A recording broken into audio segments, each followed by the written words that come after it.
We're here to talk about Gamergate, chat. You saw three things kind of conflated very heavily together in mainstream news, and that was Gamergate, Brexit, and Trump. There was this general hatred, and we're talking like 2010, 2012. There was this general hatred of games journalists by gamers at the time for being impartial. Really? So Milo was even involved in Gamergate? Yes. Milo was... No one had heard of Milo before Gamergate. Yeah. Oh yeah, I don't know if you knew this. Mike Cernovich got his start in Gamergate too. You know, you actually find female characters in video games who suffered and became heroic like male characters. Mm-hmm. That's been in gaming since before I was born. Mm-hmm. So I just think that like this whole we need more diversity in games, it always just ringed hollow. Anyone who knew, you know?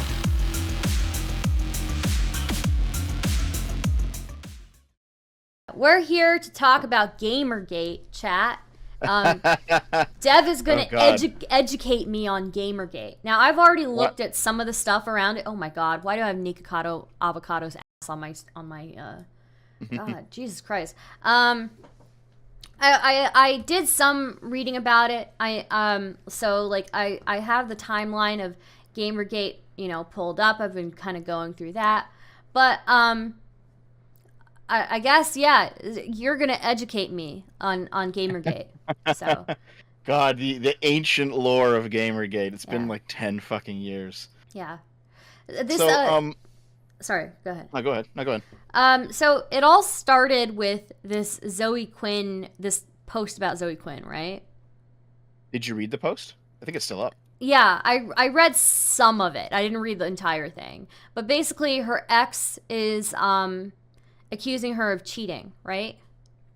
Mm-hmm. Do you think that she actually cheated on him? Oh, absolutely. The guys confirmed it. At least 3 out of the 5 of them did. Yeah. Like, that part is not in dispute whatsoever. That she did cheat on him. Damn. So one of them was Nathan Grayson. I'm just gonna pull his, see what he's doing now. God, this ancient lore, it's been so fucking long, dude. Because what I was reading, I read a bunch of different things, but there were like allegations that this guy was like abusive or whatever, and that like I don't know how true that is, right? And that he like made up a whole bunch of stuff about her. So I guess I'm curious to know, like, I guess, how was this confirmed that she cheated on him? One of the guys, at least, of the 5 guys, you know, there was the 5 guys burgers and fries meme, like that was part of it. Yeah. One of the guys was Nathan Grayson, and Nathan Grayson said, "Yes, we had a sexual relationship during this time." Wow. The issue ultimately wasn't the cheating.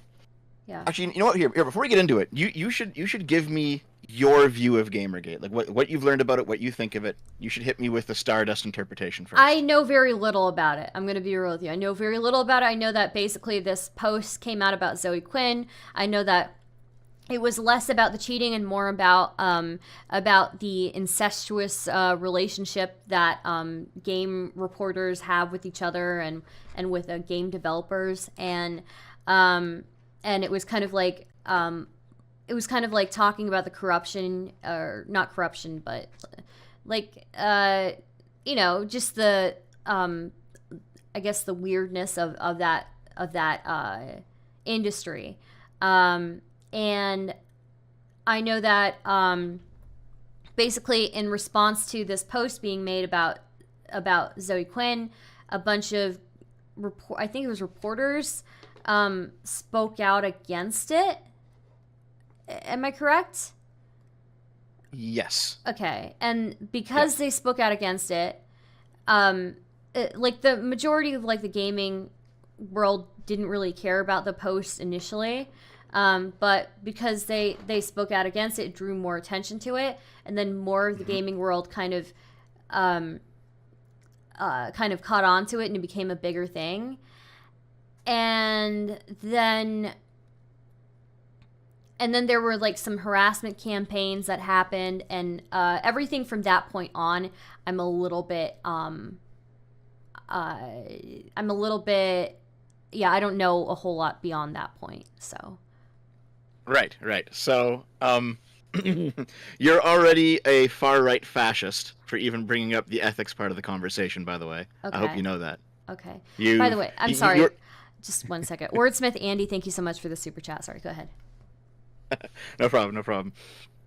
Um, the issue is that there's two competing narratives regarding Gamergate, and it's now 9 years ago, and most of the people who were pro Gamergate don't care anymore because it's been 9 fucking years. Yeah. Right? Like it's old internet drama. Yeah.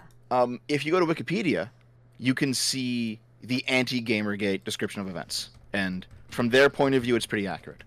If you go to Know Your Meme, you can see the pro-Gamergate view of events. So if you want to get an overview of what both sides actually thought and like their versions of the timeline of events, both of those sources will give it to you. There's if you were around in like 2015 or 2016, you saw three things kind of conflated very heavily together in mainstream news, and that was Gamergate, Brexit, and Trump. That Gamergate caused Brexit, and then Brexit caused Trump. How would Gamergate cause Brexit? That makes no sense to me. I know, and it's some of the most ridiculous claims that I have seen. Are just how, like, okay, here. You know who Mundane Matt is? His part of the Gamergate drama? He made a video, right? Yeah. He made one of the first videos talking about the Zoe Post. Okay. And because he was one of the first ones, and he was the one that Zoe Quinn chose to falsely DMCA to get his video down, he blew up. Wait, who Zoe DMC claimed him? Yes. Okay. Zoe Quinn falsely DMCA'd Mundane Matt to get his video on the Zoe Post taken down. Okay. And that's what made Mundane Matt blow up. And that's what made a whole bunch of YouTubers suddenly leap all over this story back in 2014, because that was seen as like an egregious, censorship. Yeah. And Mundane Matt has since come out and said, now he's more progressive now than he was back then, and he's come out and he's said stuff like, "Hey, I'm sorry for my part, because I know that it led to the rise of reactionary politics. It led to Trump. It led to Brexit. It led to all of these things." And it's like, well, no, no, it didn't. But there is a narrative that it did. And I can explain that narrative. I don't really believe it, but I can explain it. Okay. The idea basically is that I don't know if you were around 10 or 15 years ago, but there's been like a slow turning leftward of a lot of online spaces. The old atheism of the 2000s, where everyone's going around like just being intentionally edgy and tipping their fedoras everywhere. Those guys became like atheism plus, where it was all social justice focused. There was like stuff happening in comics, there was stuff happening in all these kind of cultural spaces online, and then when it came, there was stuff happening in gaming too. There was this general hatred, and we're talking like 2010, 2012. There was this general hatred of games journalists by gamers at the time for being impartial. And probably the first brush of it was the Mass Effect 3, the Mass Effect 3 ending controversy. Do you remember that? Did you hear about that at all? No, I didn't. Okay. So what happened? Let me just basically, Mass Effect was like this big trilogy during the Xbox 360 times, and the ending was absolute shit, and gamers got really mad at the game developers and kind of blew up at them on Twitter. This is back in, again, like 2012 or something. And if you search here, let me just pull this up. Where is it? Where is it? Where is it? Like, if you search right now for Mass Effect 3 Gamergate, even though this happened 2 years before, you can find people saying that, oh, this was the beginning of the same sentiment that caused Gamergate. These gamers wouldn't accept what game journalists were telling them, and what indie developers were telling them, and what mainstream developers were telling them. That they were just angry, and they were reactionary, and they were these. They didn't use incel, because that wasn't really a term back then, but they would have, because they used internet virgins, which you can't really say anymore because that's shaming somebody for their sexual past. Yeah, that's now problematic. So, but it was the same kind of idea. And then there was already this like hatred between your average gamer who, back then wasn't really popular. Games weren't popular. The people who played them are kind of like derided in their childhood, and they hated these game journalists. They already hated them, so it was already like primed for this sort of cultural. It's not a rebellion, but it's like we're just gonna go against you because we fucking hate you. It's that sort of thing, right? Mm-hmm. They're already primed for that. And then when Gamergate happened, you had the two narratives, and the first one was that Zoe Quinn, who was this indie game developer, cheated on her boyfriend. And that wasn't so noteworthy, but she cheated on her boyfriend with 5 people who were notable in games journalism. Mm-hmm. And that led to some sort of like, it's not toxic. It's nepotism? Like some sort of like some sort of nepotism, some sort of like colluded relationship. Because earlier, Nathan Grayson, one of those guys that had slept with her, earlier in the year, he reported on a game jam that went south involving her, mm-hmm. and JonTron was also there, and JonTron's spoken out about this as well, about like his experiences with the type of person that Zoe Quinn is. But basically, Zoe Quinn's behavior caused this game jam to go south, and the only like real official word of what happened there was Nathan Grayson's, and it's like, well, hold on, some guy lost like tens of thousands of dollars on this project, mm-hmm. and the only person that you're giving the interpretation of events in the public sphere is the person that you've been having sex with secretly this whole time. Mm-hmm. Well, that sounds like, and also like this guy who hosted this game jam, he got slandered to shit in the media, and he was thinking about like suing these people because his reputation was destroyed, and the guy who destroyed it didn't reveal that he had sex with the other person in the story who was like his opponent in the story. Mm-hmm. You know what I mean? So it's like, I don't know how actually, like, in terms of any sort of formal ethics, how unethical it was, but it certainly felt unethical, especially because they tried to hide it. Yeah. That was the worst part, is that they tried to hide it. Yeah. So there were these 5 people, and actually I was heavily involved in Gamergate when it happened. Mm-hmm. Gamergate was when my channel went from like 2,000 subs to about 15 or 30,000 subs over the course of like 4 months. Mm-hmm. So like I got my first big bump from then. Before Gamergate, I had done some anime reviews in like the that guy with the glasses channel awesome style. That didn't work out. Did some Let's Plays, that was going like okay, but I did some Gamergate videos, and that's when I started doing politics content. That's when I met Sargon. That's when I met like a bunch of Arch Warhammer. That's when I met V. A bunch of people that I hang around with now that I'm still friends with now. I met them through Gamergate initially. Mm-hmm. So the one interpretation of events is that she was sleeping with these 5 guys, and that led to some sort of incestuous relationship there, where the game journalist scene and the indie game scene, it was all kind of a big clique. It's a big club and you're not in it. And then you had people on the outside who were generally just regular gamers who were pissed about it. And then the other narrative is that it's a harassment campaign, and that it's all about sexism, and that the only reason you're mad about Zoe Quinn sleeping with these guys is because you hate women's sexuality, you hate women, you're harassing these women, and so on and so forth. And there was definitely some harassment for sure. Like, I can't just sit here and say it was all sunshine and rainbows and everyone had like the most moral reason to be there. I definitely saw some harassment of random women, but I also saw a lot of good work done too in terms of uncovering the corruption of people. Mm-hmm. I spoke at one point to Zoe Quinn's ex. Is it Aaron? It's Aaron Joni or Goni or something? Yeah, I can't remember his last name. Or name. Something like that. Yeah. I spoke to him privately at one point. This was back in 2014, and he said, "Listen, they're trying to make it." This was like in the early weeks, like 2 weeks in, or like 1 week in, or something to the controversy. And he said, "Listen, they're trying to make it a sexism issue.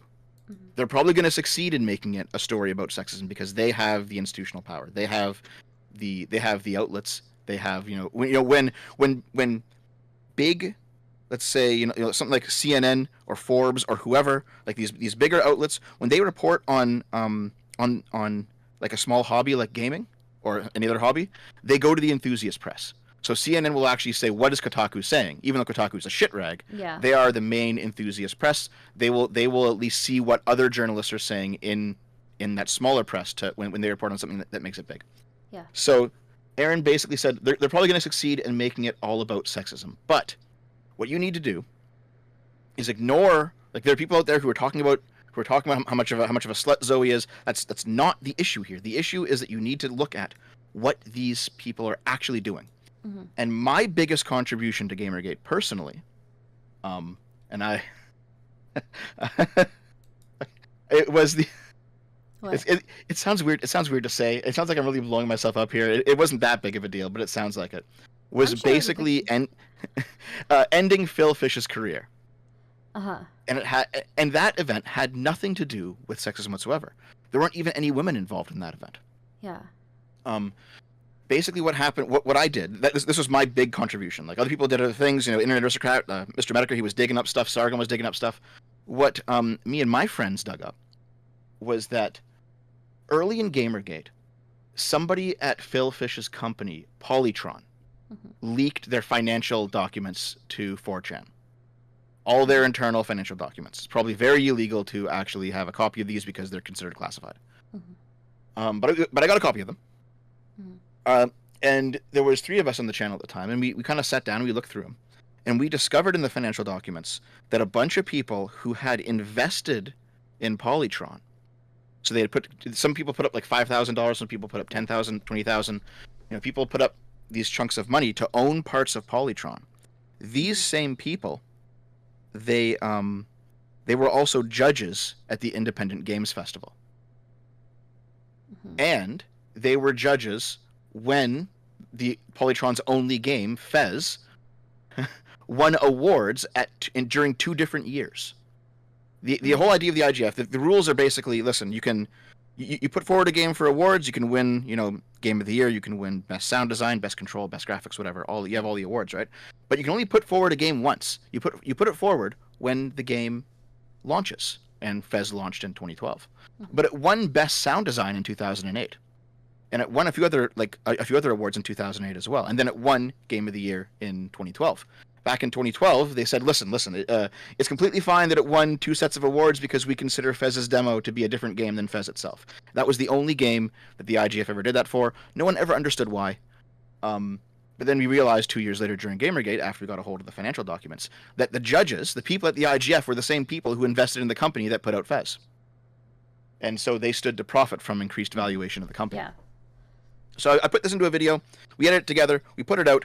The video goes fucking gangbusters. It got like 500,000 views in like 30 minutes or something. Like, it was going wild. Yeah. And then Phil Fish sent me a cease and desist. Wow. And he said, you need to fucking take this video down right now or else I'm going to sue you. And I was 9 years younger, just out of university, had no backbone, no fucking clue if YouTube would work out or not. I had no money, no nothing. Yeah. So I took it down. I put it back up a few months later, and it's still up on my channel. You can go back and watch it. Yeah. All the evidence is in the video. But the fact that it was up for like an hour and then it went down, and then like mirrors of it started popping up, and it started going viral on Twitter, and everyone was talking about this big revelation of Phil Fish. The next day, and this is still in the archives of their site too, because I actually made a short video describing what happened with me and Phil Fish, just to kind of update my new viewers on the old lore. On the IGF's website, you can see. So they're like, so you might have seen recently some weird allegations, but we've investigated ourselves and discovered that we did nothing wrong. It was one of those like very boilerplate statements, right? Yeah. So no one fucking trusted these guys anymore. Since then, no one's really cared about what the IGF has done. They've been like in a slow decline, and Phil Fish hasn't released a game since Gamergate. Wow. He just left the internet. He left the internet. He left indie gaming. He left all of it, and now I'm 135,000 subs, which isn't small, but it's not big. But it's big enough that some people know who I am. Yeah. And I've basically heard from people who are games journalists who watch me, who are game developers who watch me. There are people who have like messaged me and said, listen, you can't reveal who I am. I'll lose my job. But just so you know, no one wants to work with Phil Fish anymore, and that's why he's gone. Wow. And I've heard that from like about 5 different people now. That I basically nuked his career. Holy shit! How does that feel to nuke somebody's career? It feels pretty good. Yeah. I mean, like no one likes the whole cancel culture thing, Yeah. but like this was actual corruption. This was not Yeah. like, oh, you have a mean tweet where you said the N-word 10 years ago, so we're gonna get you fired from your wagey job. That wasn't that. Mm-hmm. This is something different. You know, this is somebody who actually behaved inappropriately. And the thing is, none of this story has anything to do with sexism or harassment whatsoever. Mm-hmm. So they're definitely, if there is a side to Gamergate that wasn't about that, at the very least it was me. I can personally confirm that I wasn't part of that stuff. Yeah. Okay. I don't think Sargon was either. From all that I know of him, he doesn't seem like the type. However, like in just to prepare for this, I went back and watched a bit of my old videos. Oh God, they're so hard to watch. Man, like the shittiest mic, the shittiest audio quality. It was 2014. I had no fucking clue, But I went back and watched some of them.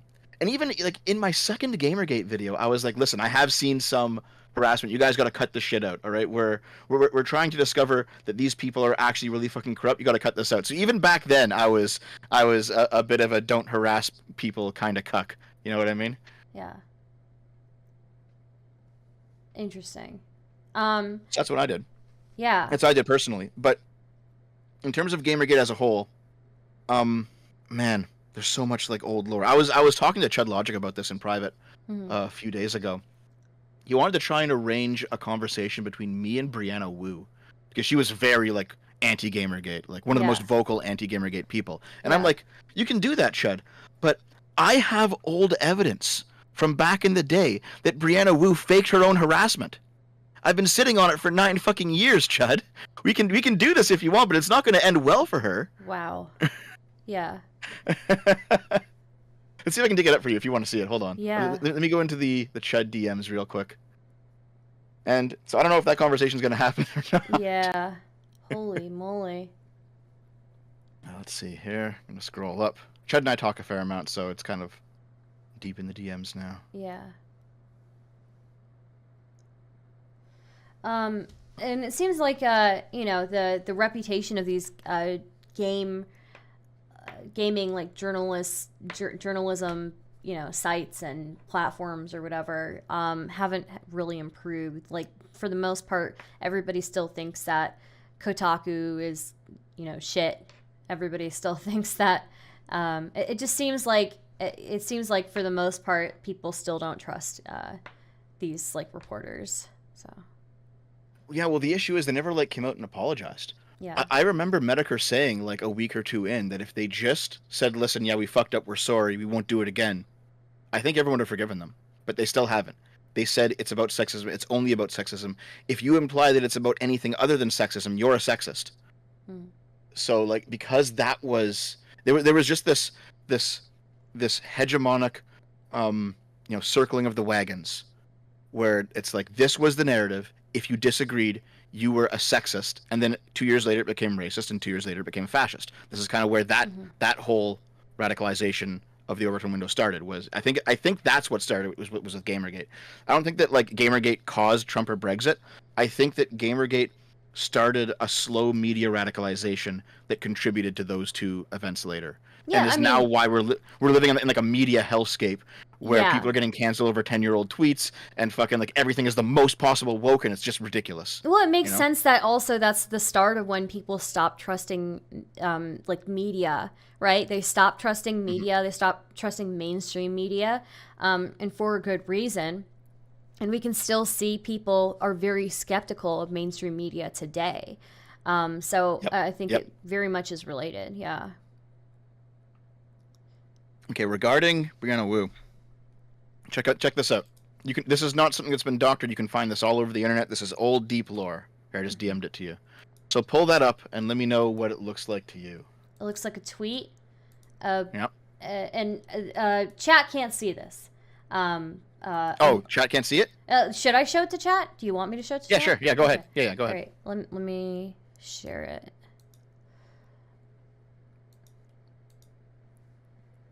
Okay, it says, and here's the part of the night where I call the police. And it's like a quote tweet of, death to Brianna, I've got a K-bar and I'm coming to your house so I can shove it up your ugly feminist cunt. Yeah. look at the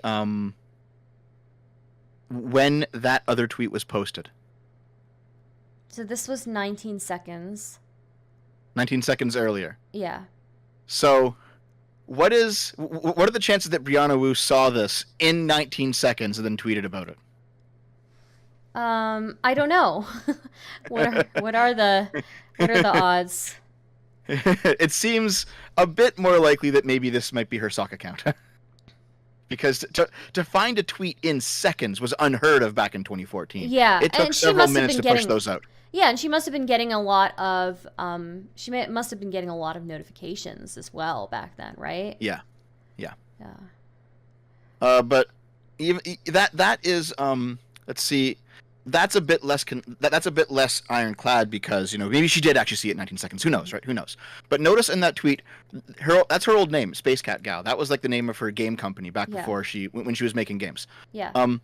Okay, this is also old lore, not doctored. Many people can confirm this. This one is a picture of the discussions page on her game on Steam. Okay. Where she accidentally posts harassment to herself under her own name, forgetting to log out and log into her sock account. Is GSX head of development and noted feminist Brianna Wu a terrible person? 8chan, Gamergate, and Kotaku in action. Knock yourselves out. And okay, so she's the poster. Yeah. Yeah, oof, that's like very cringe. That's a cringe moment for sure. What did she have to say about it? She has never once talked about this in public. Wow. She has always ignored it when it comes up. Wow. I don't think anyone's like talked to her about it in a panel or anything, or in an interview. And whenever someone like messages her on Twitter, she just ignores it. She just doesn't reply. This is something that she has just tried to bury. Yeah. Wow. Okay. It reminds me of who was it? Was it Stefan Molyneux who did it? Where he replies to his own video in somewhere where he's like, "I'm actually like a black woman," and I remember that. Yeah, black gay man. That was ridiculous. Yeah. Yeah. Oh, that's what it was. Oh, fuck. It's exactly like that, and it's like, man, guys, how is it that you're like, if you're so desperate, how could you? The narrative is that these people are being harassed so much. Why do you have to fake it if you're being harassed that much? Yeah. Somebody in chat says, Stark, could it not just be that she was trying to get feedback on herself? I mean, yeah, if we wanted to be if we wanted to be the most charitable possible, maybe. But then why wouldn't she just say that, I guess? Why wouldn't she just address it and say that much? Yeah. Yeah. If you really want to steel man it, it does maybe read like she's like self-flagellating here. Yeah. But I don't think so. I don't think so. Yeah.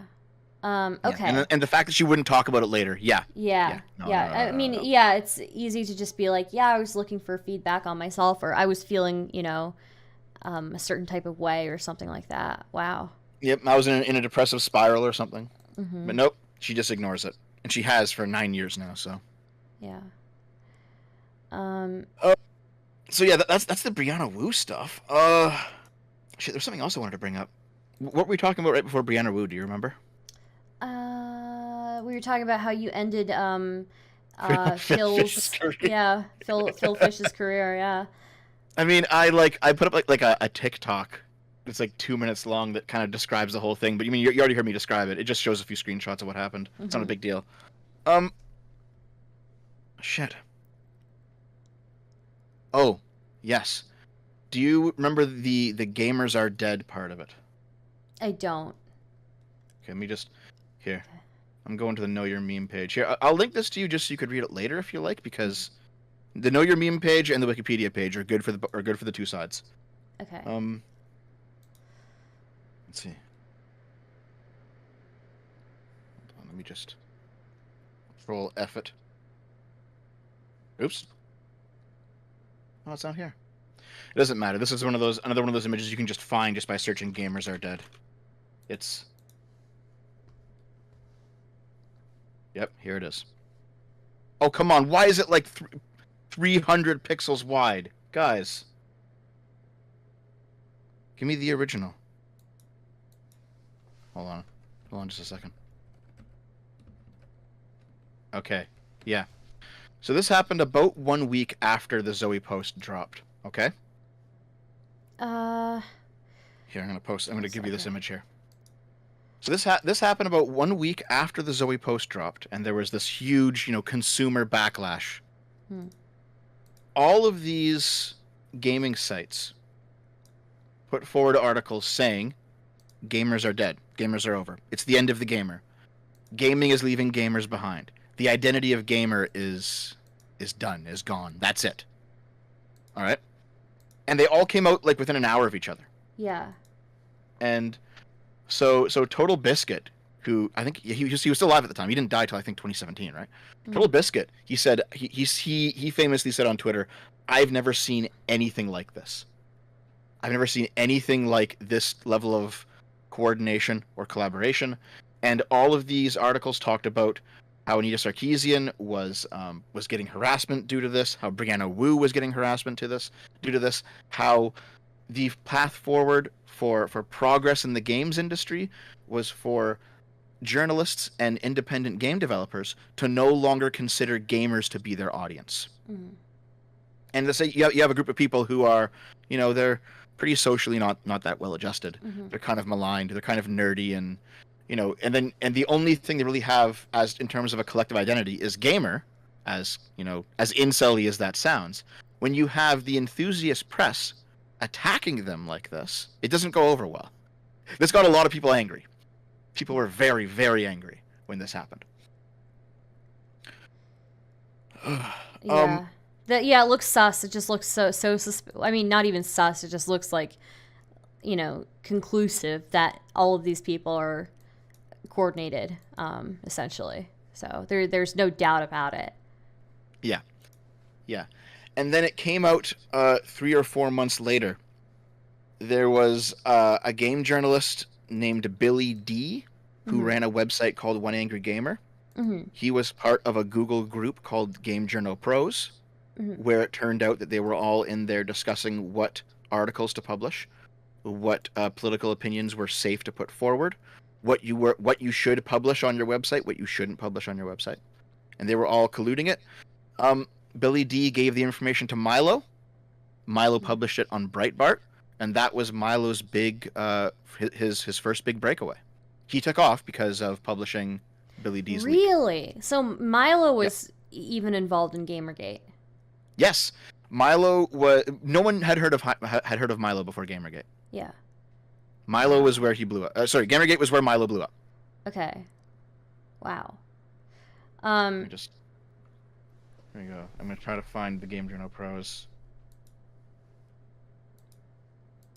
I mean, there's like a bunch of articles describing it and like who was on it. If you search for the name Game Journal Pros, you'll find it. But like, there's a bunch of articles of describing what happened. Yeah, I can post you an article, I guess, but like, here. A lot of this is just reading old lore. Yeah. But yeah, what was being said and how things were being colluded in Game Journal Pros was leaked. Milo was the one who leaked it. That basically made Milo's career. That's how he got started. And then he moved on to he moved on to bigger things in 2015 with Brexit and 2016 with Trump. But he got started doing Gamergate stuff. Wow. Okay. Someone in your chat says, as much as Gamergate went off the rails, this aspect is indisputable.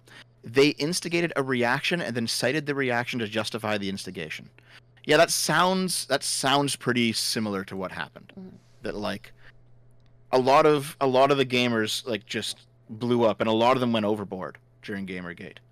But they went overboard because of the consistent terrible behavior of all of these people. And then after they went overboard, that's what they used to justify their behavior. They said, "Oh well, we don't need to. Gamers don't actually need to be our audience anymore because look at how they blow up when we insult them." And it's like, well, okay, Yeah. Oh yeah, I'm seeing it here now in the timeline. So yeah, the timeline in this time, I'll link the timeline, but sure. And you can tell me how accurate this timeline is, Mm-hmm. but this is where it was. So August. Oh, 28th. RationalWiki. They're also slanted, but that's fine. They're Everyone has slanted? their slant. Okay. Oh yeah, yeah. They're like hyper feminist actually. Oh, for real? Yeah. Yeah. I was looking at it because it's like the most comprehensive timeline I could find. But if there's a better one around, I'm always happy. To Know look your at meme. them. Know your memes page is pretty good on it too. Okay. But it's from a completely different political point of view. Okay. Let's see here. I'm just gonna quickly skim it. So yeah, I see this.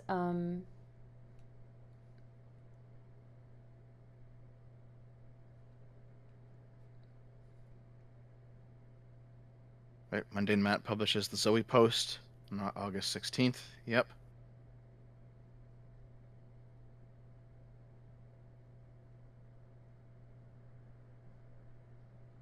Yeah, there's deep lore of all these people involved.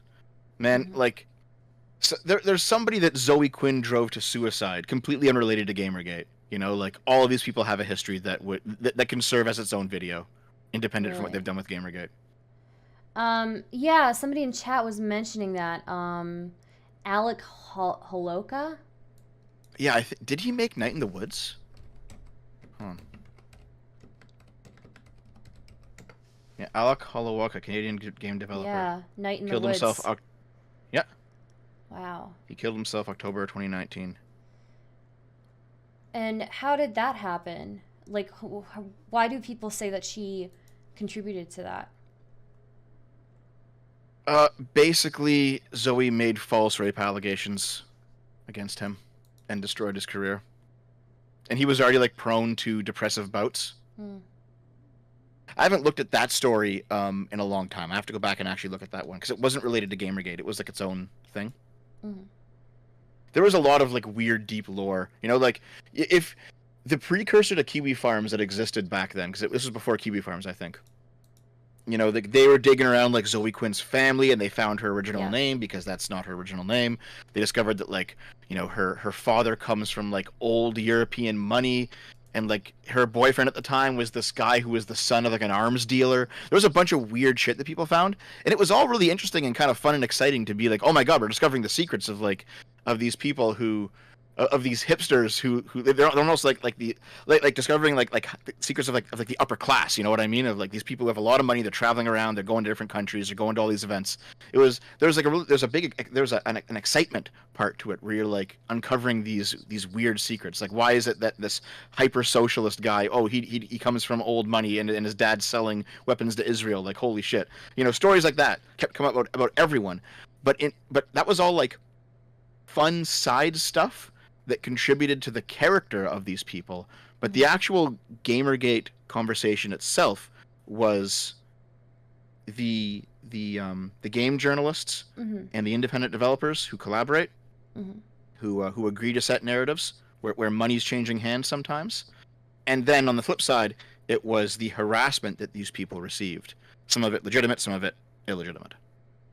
Some of it deserved. I mean, not legitimate. You know what I mean?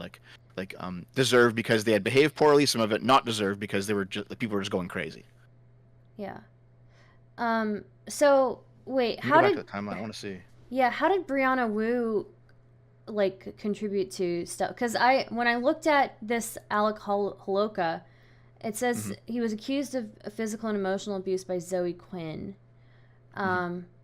What did you mention Brianna Wu in relation to that, or? No, she's unrelated to the Alec Holoka story. Right. No. Anita Sarkeesian and Brianna Wu both inserted themselves into Gamergate. The Zoe Post didn't mention them. The Zoe Post mentioned Zoe Quinn and the five guys. Basically, Anita Sarkeesian was already kind of hated for the Feminist Frequency series. That had been going since 2010 or something. Yeah. Or 2011. And it's my personal opinion that Anita Sarkeesian and Brianna Wu both inserted themselves into Gamergate and said, hey, we're women too. We're also facing harassment too, guys, because it was a way to bolster their career. It was the same thing that Milo did. They all found opportunities to bump up their profile, make a name for themselves, grow their brand. They saw, this rather organic cultural event happening on the internet, and everyone jumped in to try and basically pump themselves up. And that's the only reason that Brianna Wu was involved in it. She wasn't involved in any of the actual events. Okay. I'm trying to look for the timeline that you said there's a timeline on Know Your Meme. Oh, let me see here. I think I'll found post it. Yeah. I think Here it is. What do you think is the most like unbiased one? Good luck. 10 years on, everyone's kind of like set in their ways regarding a narrative. Good luck. Yeah. If you search Gamergate right now, here. I'm just gonna see if this is true. Okay, I'm gonna go over to Twitter. I'm gonna search Gamergate. All right. What are the latest tweets that say the word Gamergate aside from yours and mine because we just tweeted about it? Right? Yeah. I don't know. People accusing people of being fascists or something. Yeah. Okay. Yeah. Like, man. Oh, what was it?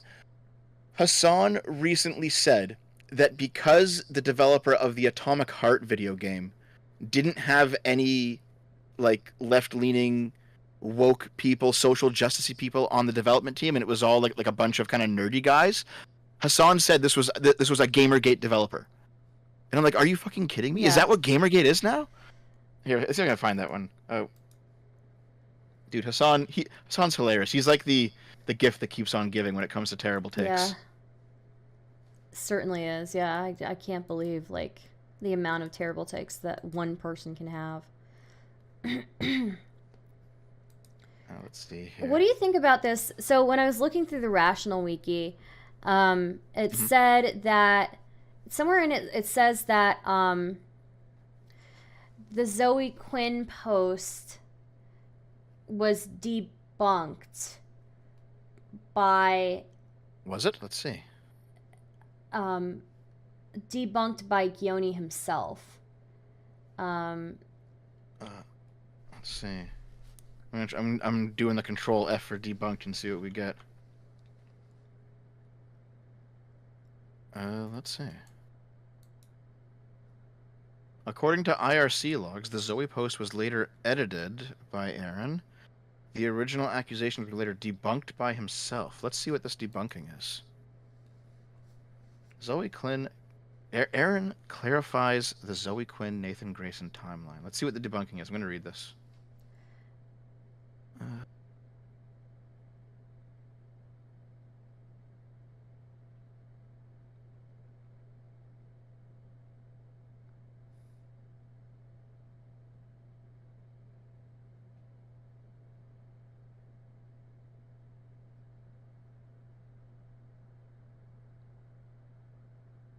Okay, I know what this is. Okay. Okay. I think it was either Mundane Matt or Internet Aristocrat. It was one of the two, and I think it might be Mundane Matt. That made the claim that Zoe Quinn got favorable coverage of her game Depressionn Quest because of the fact that she was sleeping with Nathan Grayson, and Nathan Grayson never reviewed the game Depressionn Quest. So that's true. That was something that was floating around that I remember seeing repeated a lot during Gamergate, but it wasn't true. That part was actually false. What was true was not the review of Depressionn Quest that never existed. What was actually true was the coverage of the Game Jam.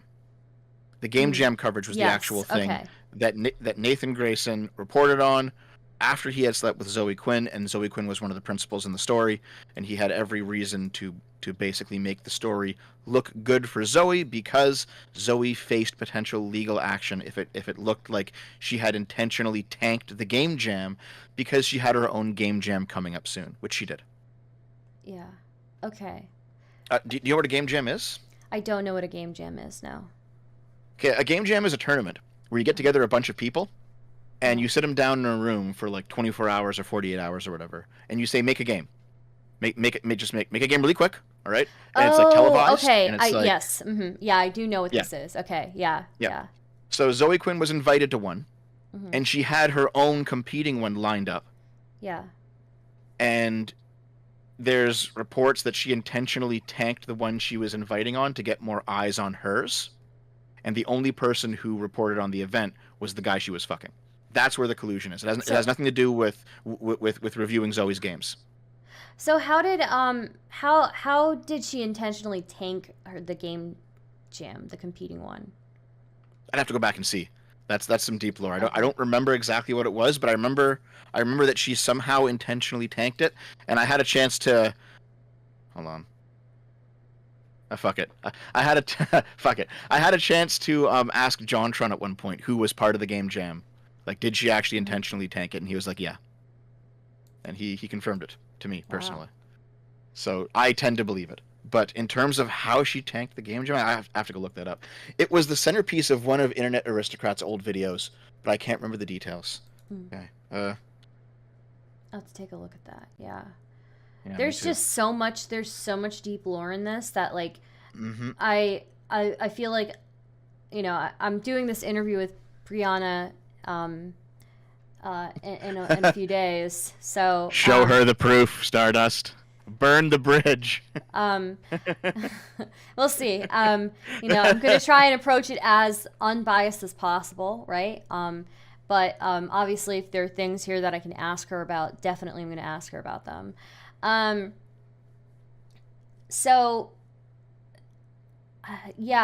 There's just so much stuff that is going on in this timeline that, like, I feel like I could study this for like a year and still not understand the entirety of the thing. Yeah, absolutely. Jim's old videos were pretty good. Sargon's old videos are pretty good. My old videos are pretty good, but the quality on them fucking sucks. Okay, here we go. I think I found it. Oh god, yeah, that's right. Phil Fish's Twitter rant. I'm so glad he's gone. Just give me a second here.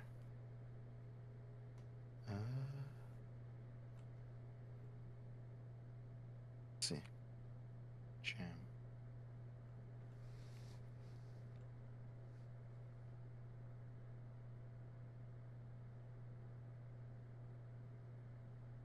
Oh, that's right. The fine young capitalists.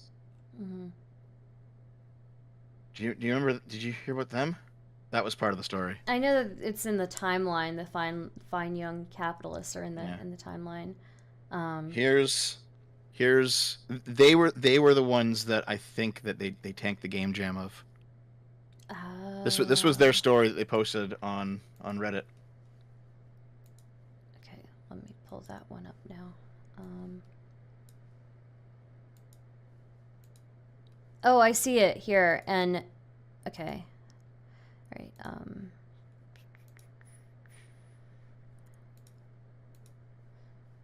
Oh yeah, someone in your chat just said that the fine young capitalists are completely gone. Oh yeah, they've been gone for like 5 or 6 years now.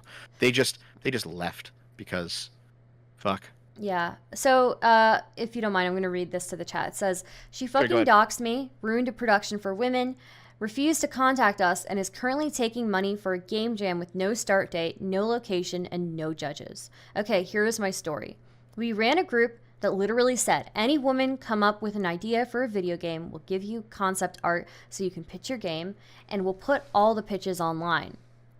The internet will vote on the best one, and we'll make that game and give the profits to charity. If you get a lot of interest online and want to make the game on your own, you can leave the contest at any time.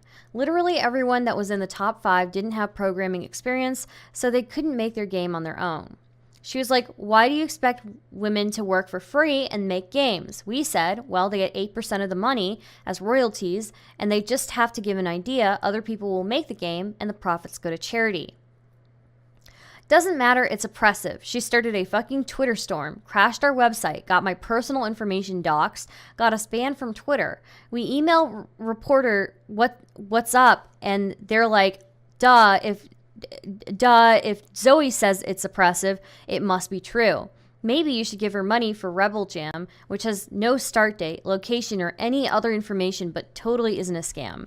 This happens at three major online publications. We literally said we'd pay her to consult on future projects, and we'd close down the contest if she would explain to us what is exactly offensive. No response at all. unless a reporter contacted her, and then she's the victim. All this information is fucking online. The pitches are online. We did everything we said, but no online journalist will publish the story. Please vote.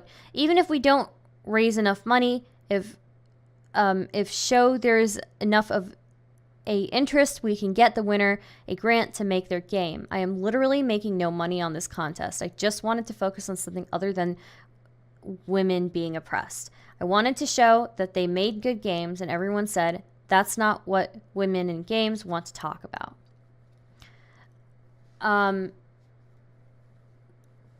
So I guess that's their perspective regarding the game jam. Yep. And one thing, let me see here. I remember seeing Fine Young Capitalist. And now the RationalWiki, and I know you said this is like super slanted.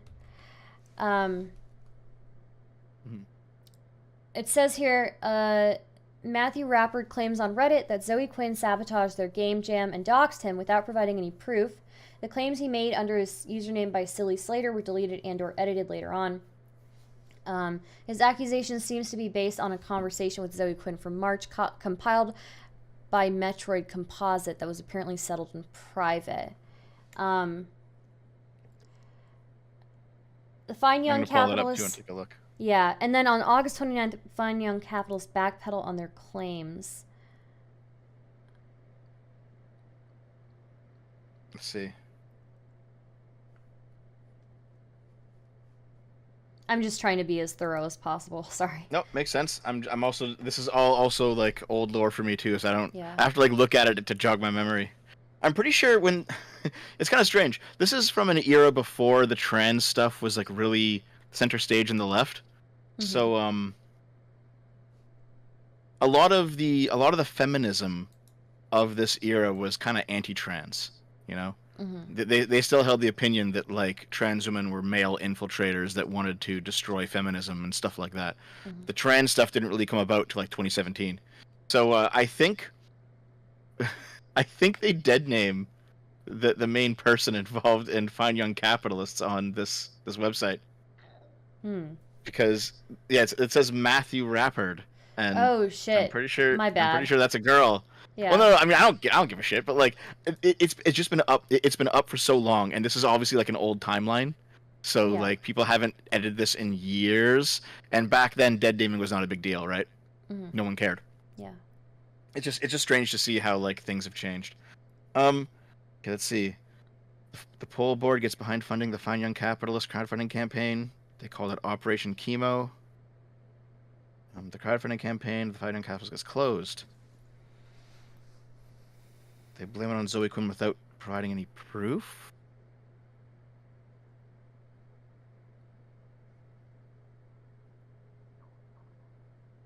Okay. Well, it looks like on that image, if that's a true email, the Indiegogo team is saying they're doing this for Zoe. So this is back when Indiegogo was like a small company, so they could like send out impersonal emails like this. Let's see. I'm trying to find what you're talking about. Yeah, it says August 29th. Capitalist.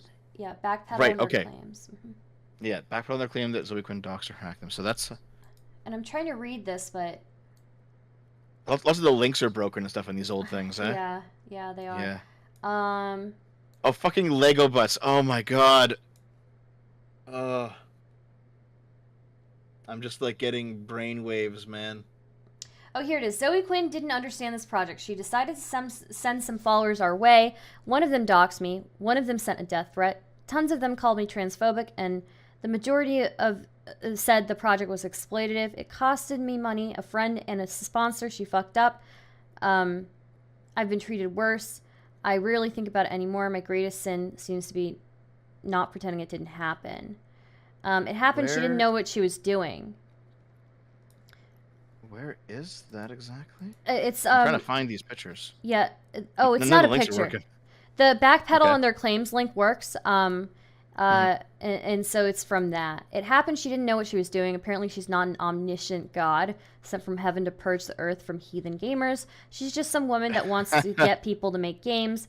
We wrote the statement/peace treaty with her specifically so that she could go to PAX and point to it if anyone asked how we felt about her.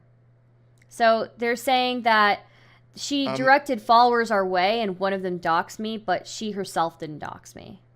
I still can't find that. So on August 29th, it says the fine young capitalists backpedal on their claims that Zoe Quinn doxed or hacked them. When I go to that site, it takes me to... A Tumblr? Hold on. Oh, right. No. I was looking at a different page, sorry. Yeah. Right. Fine young capitalists aren't apologizing for getting punched in the face. Right. Okay.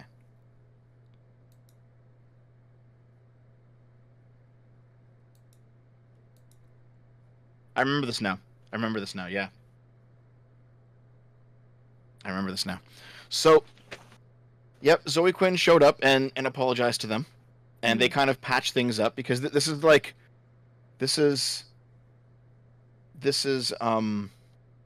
during while it was blowing up, but it hadn't gotten to its peak yet. And I think the fine young capitalists, like, they weren't in this for a culture war. They just wanted to do their project, right? Like, they didn't... So Zoe Quinn was going to come to them and apologize to them and say, listen, it's not my fault. They were going to accept the apology. I remember Zoe Quinn doing this a lot. She was, like, running around in people's DMs trying to put out, like, every single fire that she could. Lots of, like, oh, it wasn't really me. Oh, it was somebody else. Oh, I'm sorry. I didn't direct this harassment. I didn't. And it's like, okay, you know, sometimes your fans just kind of do what they're going to do without your input. You know, I've experienced that. I'm sure like Sargon's experienced that. I'm sure Destiny's experienced that. You know, like sometimes it just happens, right? Yeah. So that's definitely a reasonable excuse. But like considering her behavior before and after Gamergate, where like there's like been like a pattern of behavior from her. I don't think that like she doxed anyone. But I also don't think that she actually cared if one of her followers doxed someone. I don't believe it. Yeah. Personally. Just because, like, as Gamergate went on, we looked into, like, the drama that she got into before Gamergate. There's a drama that she's been in since Gamergate. And there's been, like, a consistent pattern of behavior with this woman where it's been, like, I'm not going to do anything about anything. But, you know, you know how sometimes people will just, like, post someone's name and address without an actual like threat of violence attached, but you know they're kind of like hoping someone's going to do something ridiculous. Yeah. This is like what Zoe Quinn is like an online variant of that, where she'll go right up to the edge of actually saying something wrong, and then do that consistently. So. Yeah. So, what drama was she involved in before Gamergate? Do you know? Oh God, there was something about her. She moved to Toronto to avoid some sort of like a divorce settlement or something because she was married, and she actually like fled to Canada for a year or two. Okay. I don't remember the full details. And then like basically once the legal troubles kind of died down, she moved back to the States. Interesting. She just has like a history of these really toxic personal relationships where she's using people. Aaron's only like one of many. Yeah. Yeah. Maybe I can look this up. Let's see. Zoe. Jesus. Is this it? Yeah, here we go. So, you said Brianna Wu and Anita Sarkeesian kind of inserted themselves into the Gamergate stuff. I'm assuming by like posting something in response to it. Yeah, basically they saw like the culture war kick up, and they started like commenting on it and saying, "I've been harassed too. I've been harassed too. Give me some attention, guys." Like there was a lot of that happening from those two. Okay. Okay. Yeah. Here's. Right. It was I think. I see it here. Brianna Wu, lead developer at Giant Space Cat Studios, decides to make a joke Twitter account to mock Gamergaters without mentioning them at all. 90 minutes pass. She reports being targeted by harassment. I think I found the Toronto stuff with Zoe. It's like another sexual assault allegation that ended up not panning out. Mm. There's a bunch of those in her past. I think that's what this is. Let's see. This is like a research stream now, like just ancient lore. Sorry. No. I enjoy this sort of thing. Yeah. Okay. I made it I think that's what this is. home safe. No thanks to you. Do not tweet at me again. We will no longer be doing interviews with Blink. We have creator of They Bleed Pixels expressing his disgust for an individual who assaulted Zoe Quinn at a gaming event. The individual is respected amongst the gaming scene. The individual explains himself, but They Bleed Pixels doesn't believe him.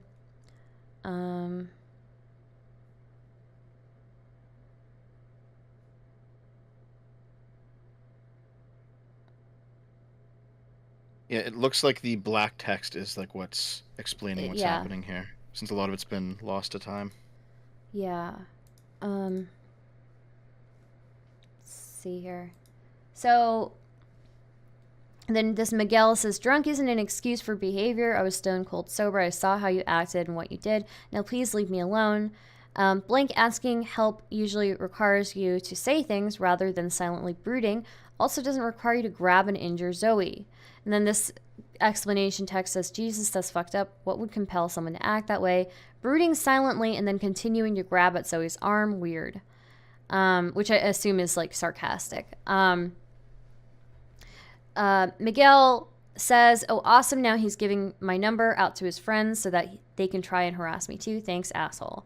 Weird how these people who harass Zoe always do it by phone, so there's not really any proof of it ever happening. It's almost like a wizard did it.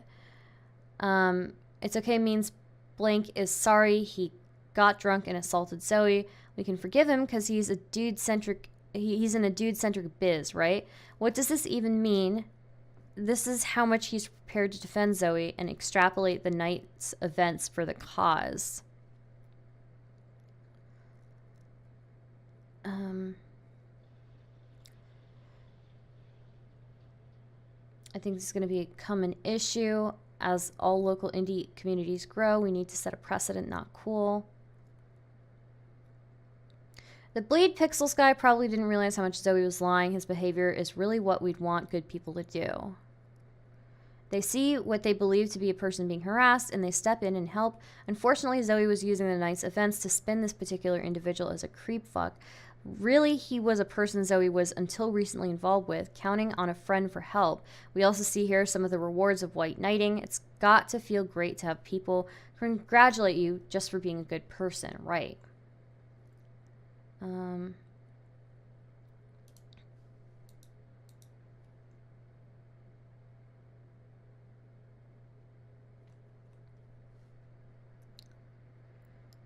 Months later, the Toronto indie scene, for the most part, found out that what Zoe's true nature really was. She wasn't welcome there anymore. She'd end up moving to San Francisco and living with Patricia Hernandez, who promised to make her big.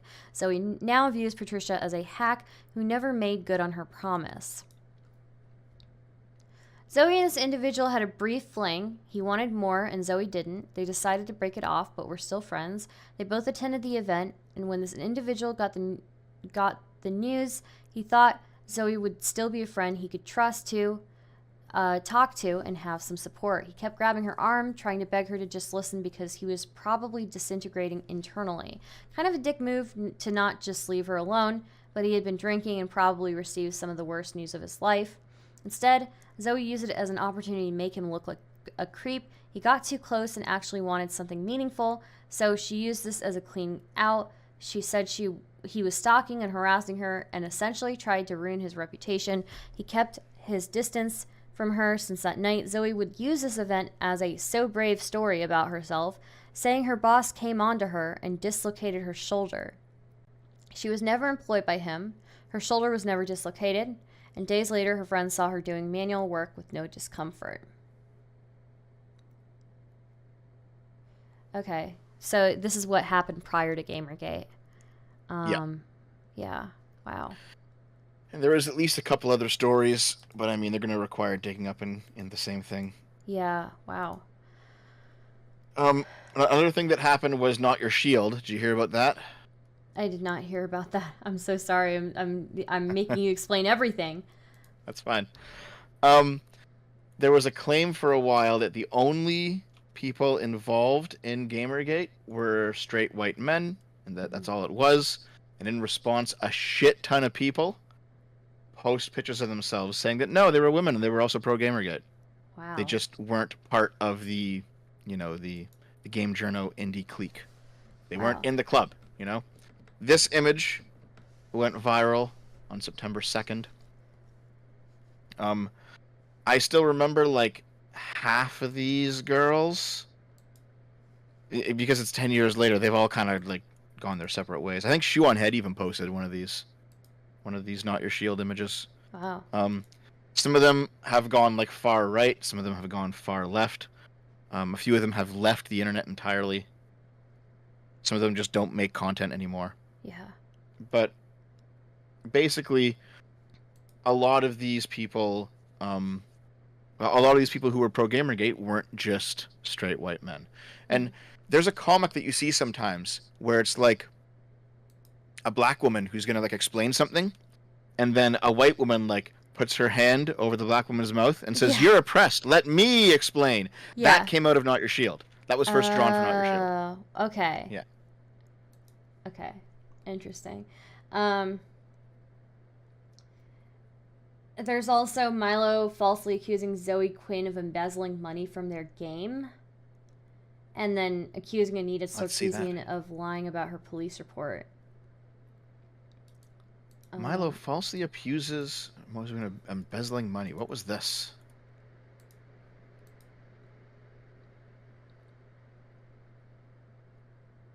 If you've donated money to iFred, why does that charity say you haven't? How much money has Depressionn Quest raised, and what percentage of that money have you donated to date to iFred? Oh, I see what's going on. Okay. So Zoe Quinn said that the proceeds from her game Depressionn Quest, at least a portion of them, will be donated to iFred, which is a Depressionn charity. Mm-hmm. And Milo called her up, asked for a comment. Zoe hung up on him. Mm-hmm. iFred confirmed that that no one had donated to them from this game. The issue is, Depressionn Quest is a free game. Yeah. There's no profits to be made. So I guess Zoe Quinn technically did donate a portion of all of her profits, which is a portion of 0. So it's not a false statement. It's just kind of a misleading one. Yeah. However, even though you could interpret this as Milo being wrong, you could interpret this as Zoe being sneaky, whatever. Even if you say that this story didn't happen, Zoe did later embezzle money for a different game after Gamergate. Oh. Okay. And that's not going to be in this timeline because she did it like 3 years later, but she did embezzle money for a game. Yeah. Okay. There was like, do you know The Room, the terrible movie The Room? Yeah. Yeah, remember the guy that played Mark with like the ginger beard, that guy? Yeah. Yeah. She hired that guy to do an FMV game where he was the star. Mm-hmm. She raised a shit ton of money, and then she just never put it out. Wow. And whenever you ask her, she's like, "Yeah, I spent all the money. Sorry." She just admits it. Yeah, there's no more money. Really? Wow. Yep. Okay. So I can find that. Hold on. This is a post Gamergate drama, so it's. Let's see. Let me find it. Come on. This was back in 2018. There's like layers, so you have to like keep digging down. Yeah.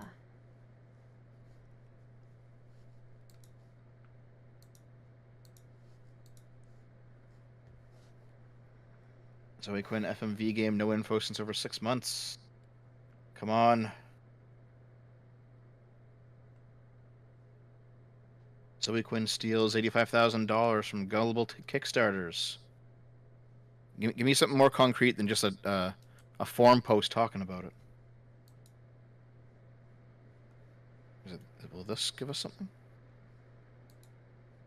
Yeah, here we go. Here's an article.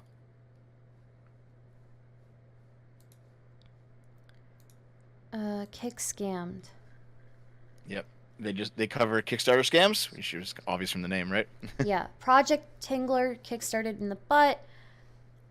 Zoe Quinn and Chuck Tingle FMV game. Okay. Although she continues to solicit PayPal donations for development, Quinn's Kickstarter account has not been accessed since April of 2018. Project Tingler has yet to leave the pre-alpha stage of development. Yeah, it raised $15,000 beyond its original Kickstarter goal, and promises of early access and sneak peeks. Updates have become increasingly rare. Questions and concerns from backers are routinely neglected for periods up to and exceeding 6 months. Let's see. Twitter messages to lead developer Zoe Quinn and project manager John E. Warren remain unanswered, despite both being active users of the platform. Author Chuck Tingle, whose fictional universe Project Tingler is set, has responded with hostility to those exasperated by the lack of communication.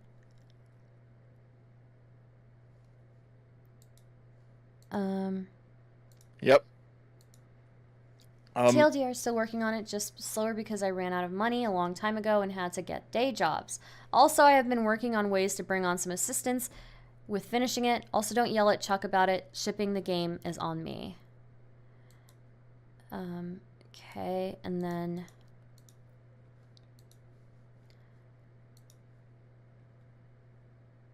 Oh, I see. This is a response to the... Yeah, these are 2 tweets that she sent as time went on regarding where the money went. Okay, interesting. And the second one, she just says, ran out of money. Sorry. Ran out of money a long time ago. Not cool with asking people to work for free. Got a day job to start crawling out of debt. And in a place where I can properly finish it, this is the day job. The issue ultimately is while she's posting stuff like this, she's also posting stuff like this.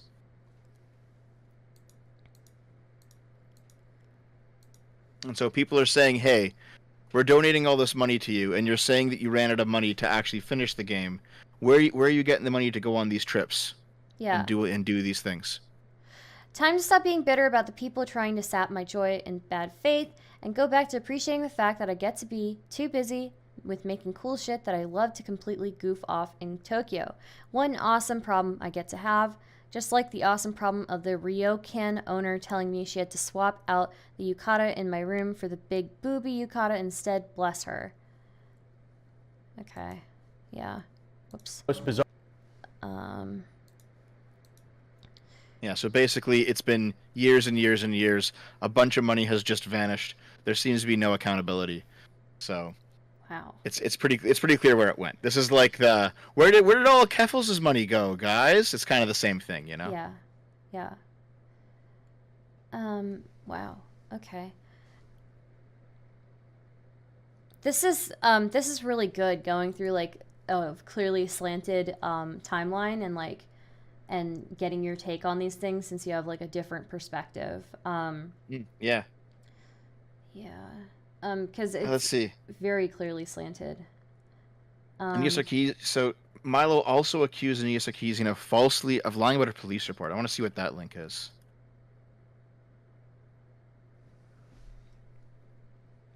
Oh, I think that link's dead now. Yeah. Whatever it was, it's not leading to anything anymore. Milo stories on Zoe Quinn and Anita Sarkeesian get debunked. Let's see if I can. The debunking is that Sarkeesian, her case is being actually handled by the FBI. So.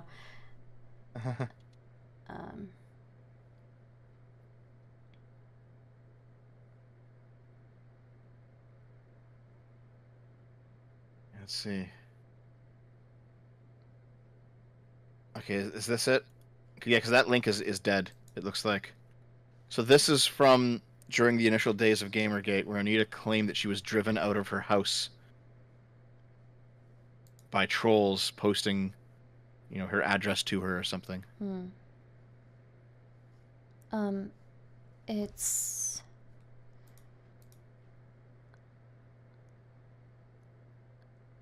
That's not the debunked part. The debunked part is like Milo tweeting that he talked with SFPD, and they say that the Sarkeesian case Yeah. is being dealt with by the FBI.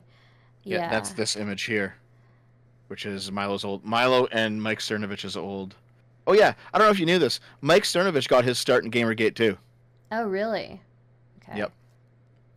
Man, okay, I haven't. This is going to be a bit of a side story. I haven't heard of Mike Cernovich since Gamergate. I know he's been floating around. He's been like, he wrote the Guerrilla Mindset. He's been Yeah. selling like the Guerrilla drugs to like get people to. They're like caffeine enhancers or something. I don't fucking know what they are. But like he's kind of tried to hop on the manosphere Yeah. train, right? Yeah. Man, I did a video on Andrew Tate, I think 2 days ago, just like an update on some of the things, because you know who Nick Monroe is? I don't. Who's that? Do you know Crab Crawler Yeah.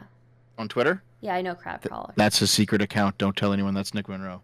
Nick Monroe is an investigative journalist, Oh. and he first got big live tweeting some trials 4 or 5 years back, and I've talked to him a bunch of times. He's a good guy. But his whole thing is like deep dives, like Gamergate style deep dives. And I basically did a video crediting him and putting all of his research into video format. Yeah. But he did a big ass thread where he discovered that Mike Cernovich was in Andrew Tate's war room selling his guerrilla drugs to Andrew Tate and other people there. That's wild. I think I remember that actually. That is wild. Yeah. Wow. And so when Andrew Tate says, "Yeah, I make my girls do 16-hour days in front of the camera," Crab Crawler was like, "Listen, are you giving them the gorilla drugs to keep them going? Like, what's going on here? Yeah. What is?" Wow. Yeah. So you just outed a secret on stream. Oh, what? That Nick Monroe is Crab Crawler? Yeah. I think it's like semi-public knowledge at this point. Okay. Wow. He was like permabanned from Twitter for a while for unearthing the wrong secrets, for live tweeting about the wrong trials. But he came back, and now that Elon's back, no one cares anymore. You know. Yeah. Now that Elon's in control of things. Yeah. Though, I still see people getting like wrecked by Twitter, like TOS or whatever. Yeah, I was banned for a week. Yeah. What Yeah. for? What did you get banned for? I said that being trans was a mental illness, and because it's gender dysphoria, Yeah. and transitioning is the proper medical treatment for the illness. And if you try to make being trans an aesthetic and not a mental illness, you're going to completely remove the medical side of it, and now suddenly a bunch of trans people are going to be left without their health care. Mm-hmm. So you guys need to chill the fuck down. Like, you Yeah. guys need to calm down with this shit, because you're ruining things for trans people. Yeah. And that got me banned for a week. Wow. I can't believe that got you banned. Yep. It's Wow. true too. Like I know it's like kind of spicy, but it's true. I Like- mean, you know, that you have to argue then what is the justification of like giving like medical treatment to all these trans people if it's just an aesthetic that you can claim? Yeah, yeah. There's a clip that I use over and over, and maybe I can actually find it for you. Hold on. Yeah.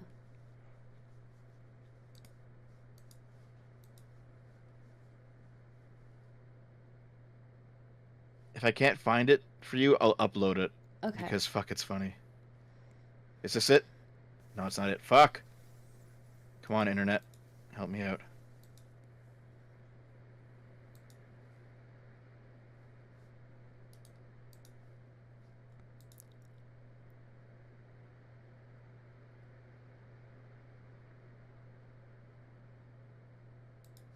Oh, maybe I can't. God damn it. Here. I wonder if it's small enough that I can just send it to you over Discord.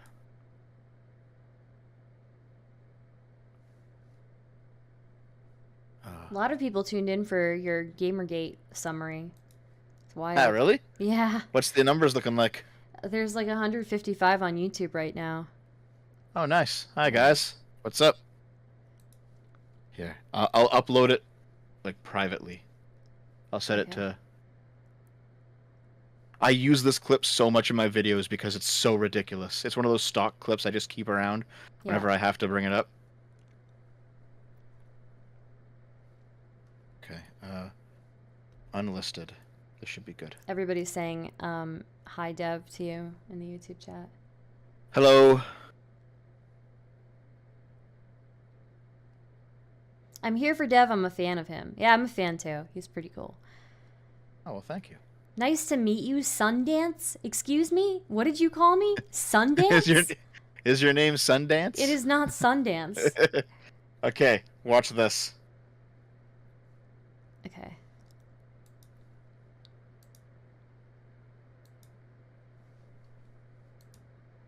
It's a minute, so I'll just kind of sit back and...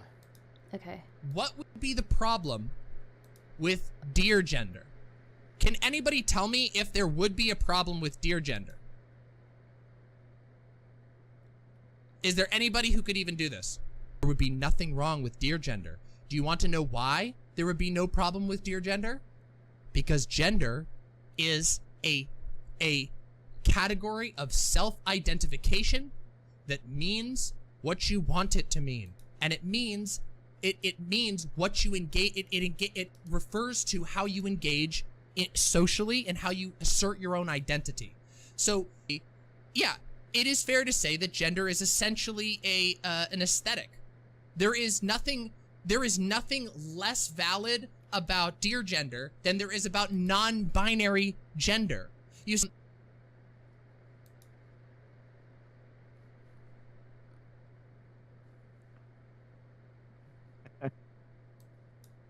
So Want it to mean. Okay, so you're gonna have to explain it to me because I didn't get it. I'm sorry. Oh no? No, I didn't well, let me play it means... again. It might take Okay. me a minute. I'm sorry. What would be the problem with dear gender? Can anybody tell me if there would be a problem with dear gender? Is there anybody who could even do It's this? just like for me, it's just like, okay, it's, you know, typical retarded take, but yeah. There would be nothing Yes. wrong I mean, with it dear is just a gender. typical retarded You want take. to know Yeah. why But there would be no problem If with you want like a single sound clip that completely demolishes the entire leftist view on what being trans is, it's this one. If gender actually is just an aesthetic, as she claims, Yeah. then there's no reason for any of it to be covered in terms of medical costs. Yeah. There's no reason for anyone to respect it. You know, like, why would you? Yeah. Because you shouldn't respect it any more than you would respect someone's choice of clothing, which is sometimes inappropriate, and it's sometimes like it's not part of your identity anymore. You know, like this one line of logic destroys everything that trans people have been trying to build for pretty much ever. Yeah. So That is I wild. keep this in my back pocket, and I'm like, listen, if I ever need to like pull out, oh, here's something retarded, I have it ready to go. Yeah. Yeah. It's pretty retarded. It's up there with. I think I remember seeing this actually, and just being like, okay, really? Like. Yeah. Yeah. Wow. So I guess I'm gonna have to like look through the more of this Gamergate stuff, but like, What were we there's talking so about before? much. Yeah, hold on. Jesse there's a lot. Single gets involved in this and writes an article about it.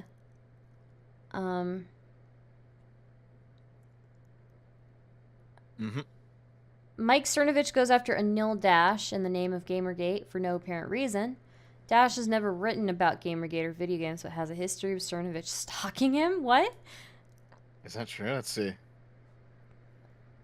Mike Cernovich goes after it. Who's Anil Dash? I have no idea. Yeah, I don't know what this part is at all. This is all news to me. I'm not surprised that Mike Cernovich ended up being kind of a grifter. Yeah. Let's see. He goes after him. I don't know what this is. What? Let's see what this is. When the Gamergate mob targeted Anil Dash for no reason.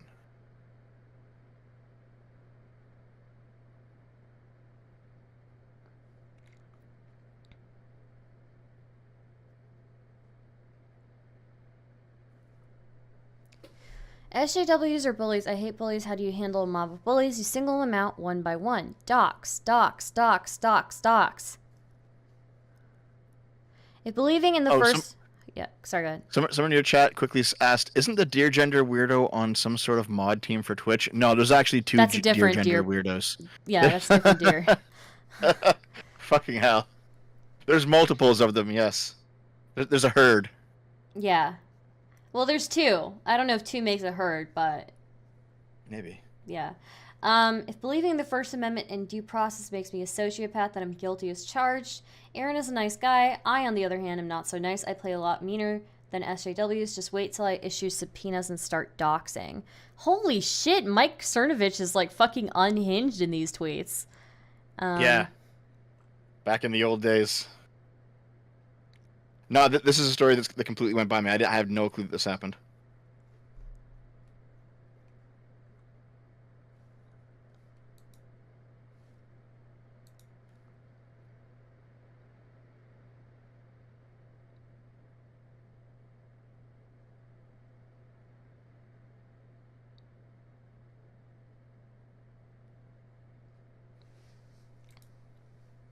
I don't know. It looks like Gamergate ended up just being a massive W for the pro Gamergaters.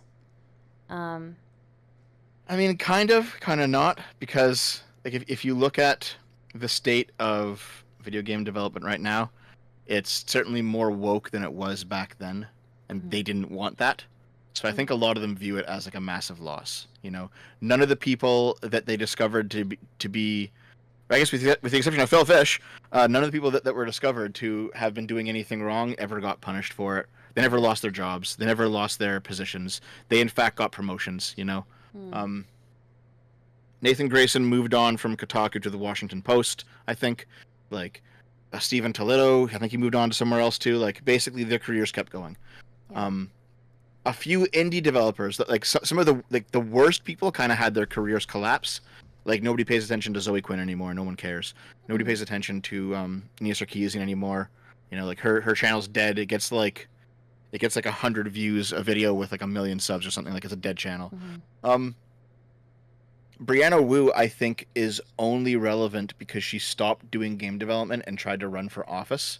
So she completely jumped into a different sphere. So I think she kind of survived by just getting out of gaming. Yeah.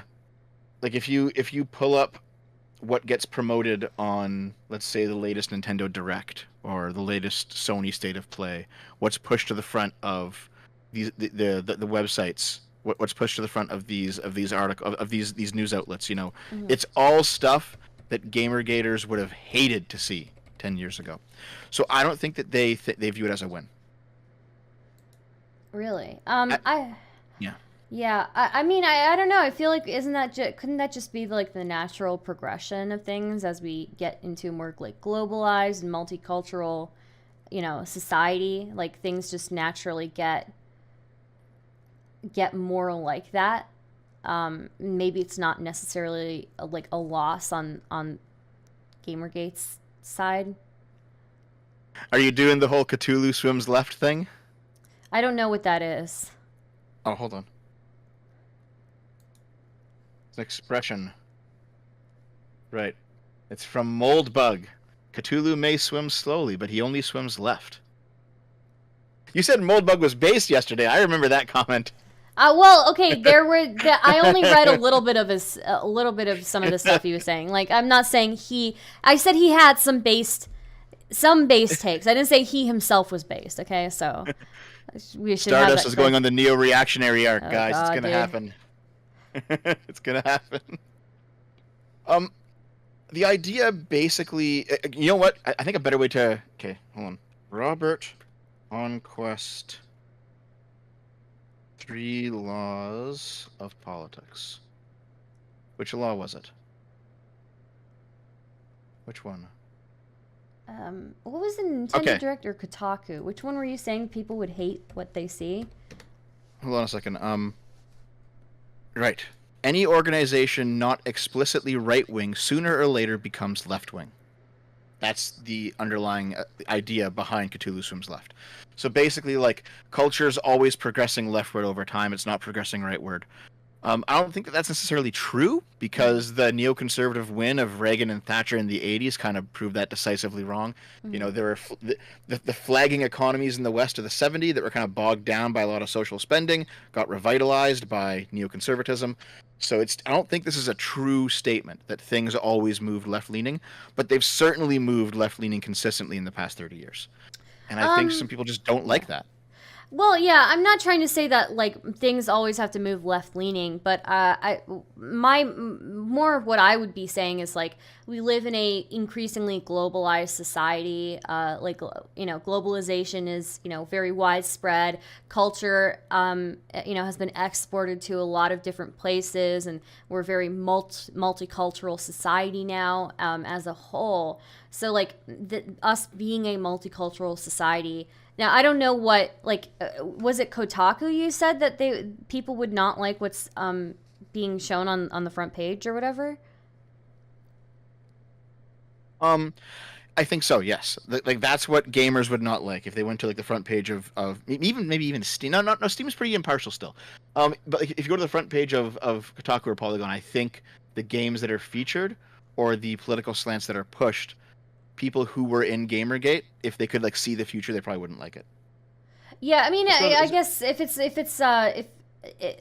I don't know, like I guess I was just thinking more about like representation in video games and stuff like that. But if it's just like straight up like left wing, like politics that are being pushed, then yeah, I could see people not liking that and seeing it kind of like a failure.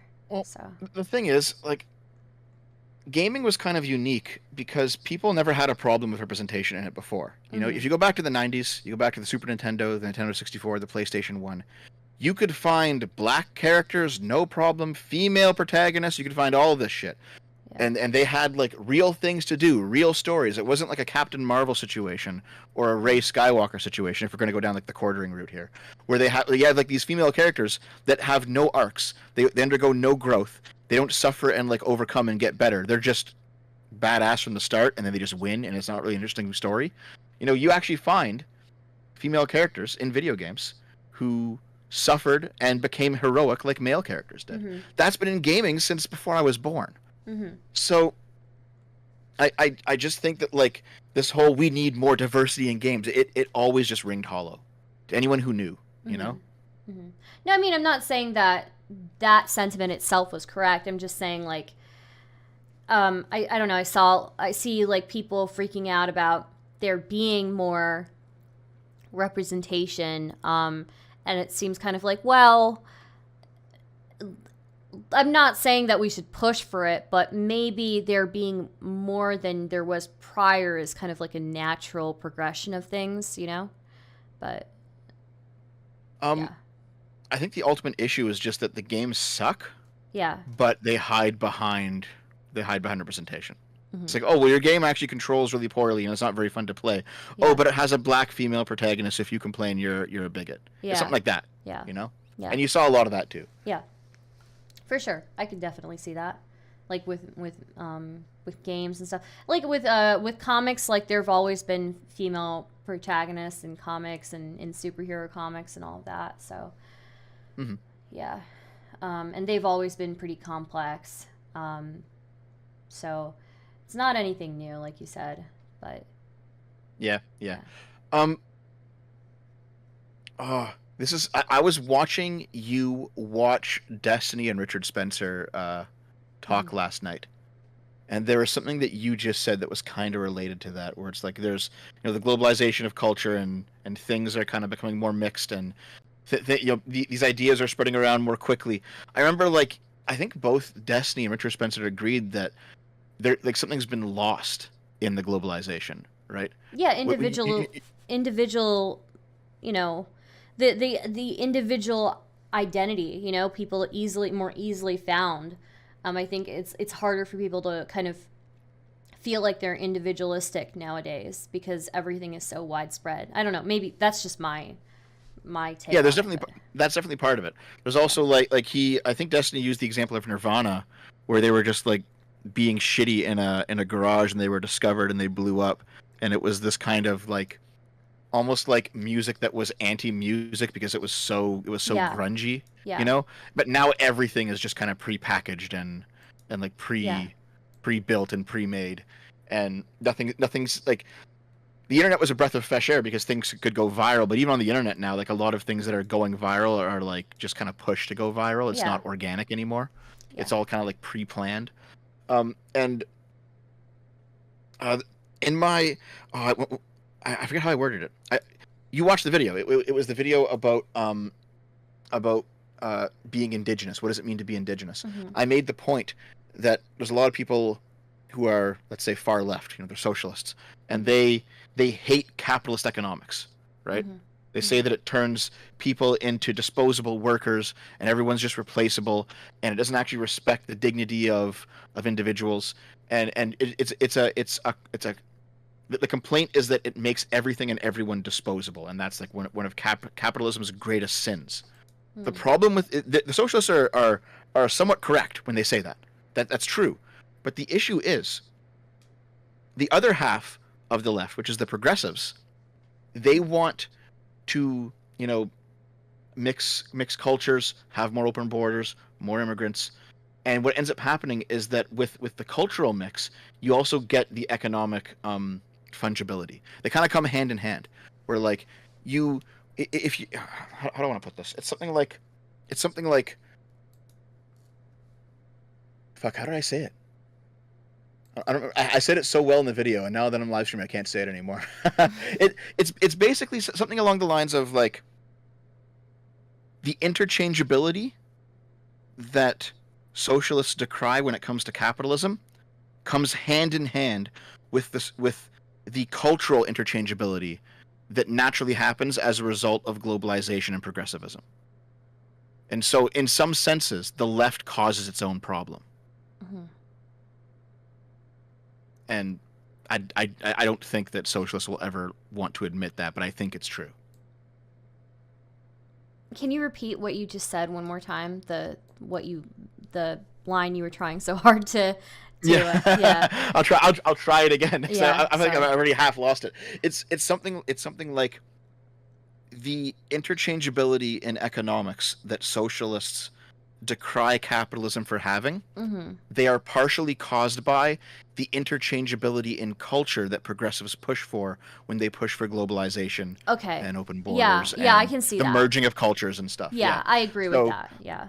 So in some ways, the left causes its own capitalist problem. Yeah, I could see that 100%. Yeah. That's because you're not a socialist. Yeah, I'm not A socialist will never admit that. For them, it's always going to be like Marx's historical materialism and the contradictions of capitalism and all this shit. But like oh man, okay. There's a neo-reactionary writer named Nick Land, and he basically agreed with everything that the socialists said. Well, not everything. No, that's not accurate. He agreed with a lot of what the socialists said, but he said that the contradictions in capitalism were human beings, and abolishing capitalism meant abolishing people. And that's when you get into like the technocratic future, where you have AIs running everything, and AIs producing all the goods and all the services, and eventually they're just going to do away with humans. That's like the doomsday AI future. You know what I mean? Yeah. Oh, the chat says Stardust seems bored. Sorry. No, I'm not bored.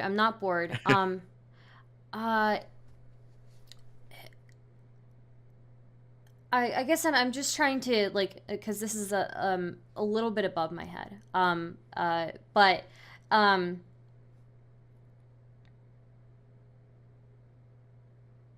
Okay. So I can definitely see that like the multiculturalism can and the pushing of progressive values and open borders and all of that leads to a lot of these downfalls of the economic system that like we operate under, and I can see that. Where was I going with this?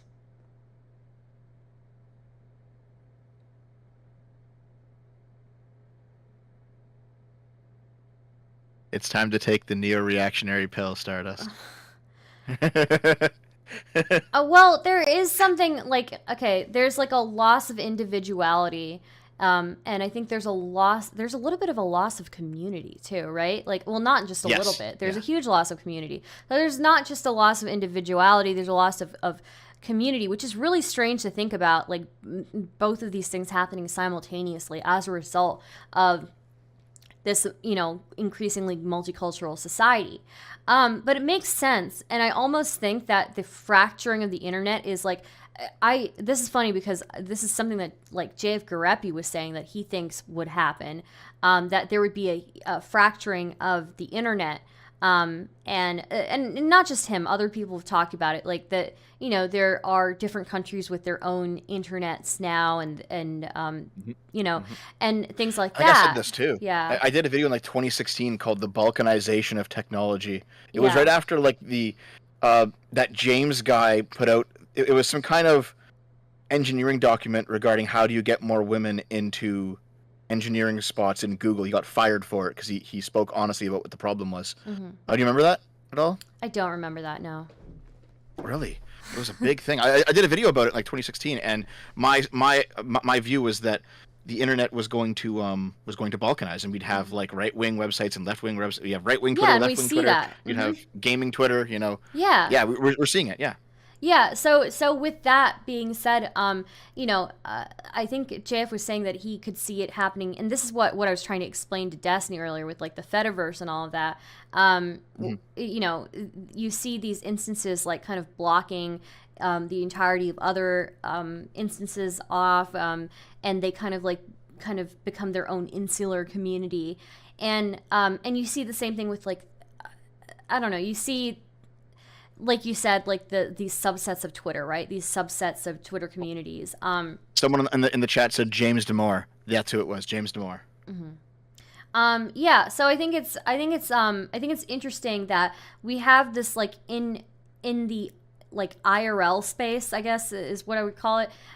You have this increasing multiculturalism, and it's good in a lot of ways, right? And this increasing of culture being exported to a lot of different places and being shared with a lot of different places, right? And then at the same time, you have like a loss of. You have people feeling like they've lost their individuality and their sense of community, and I think the what's happening on the internet with like what you're saying, the balkanization of the internet is kind of a response to that. So people are kind of looking for a sense of identity online and through politics and through their political identity online. And I think that we can kind of see that happening. Like you see how polarized people are in politics online, how people who should get along don't get along, like how much like socialists of different types will fight with each other and like excommunicate each other. Well, that's not new. You can see that 100 years ago too. Oh, really? Oh, yeah. It just feels like it does feel like politics is more polarized, though, at least in American society. Maybe it's just in my brain, but it seems like that's the case, and I think that might be a natural reaction to this loss of, like, what people, what people think made them individual, I guess.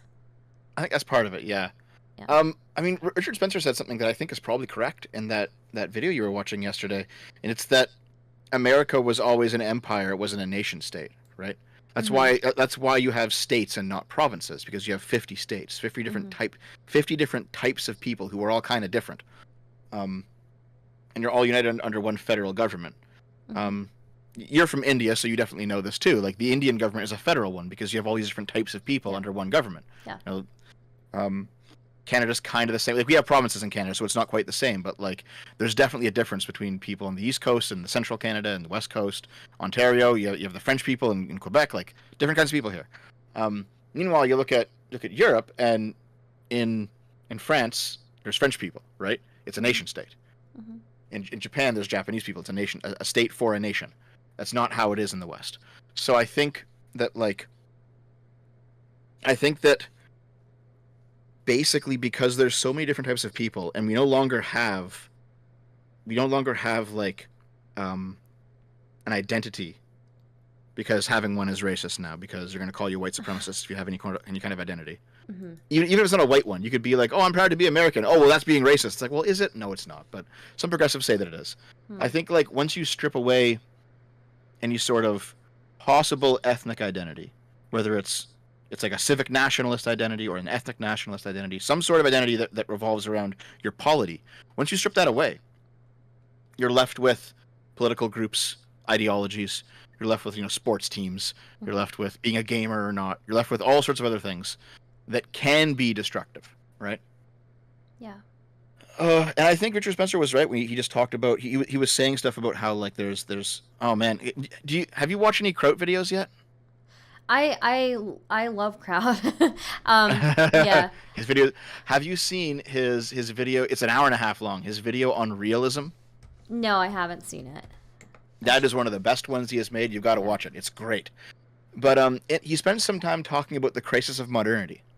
Mm-hmm. And the crisis of modernity. Have you heard about that idea before? I think I've heard it in vague terms, but I don't think I know what it means.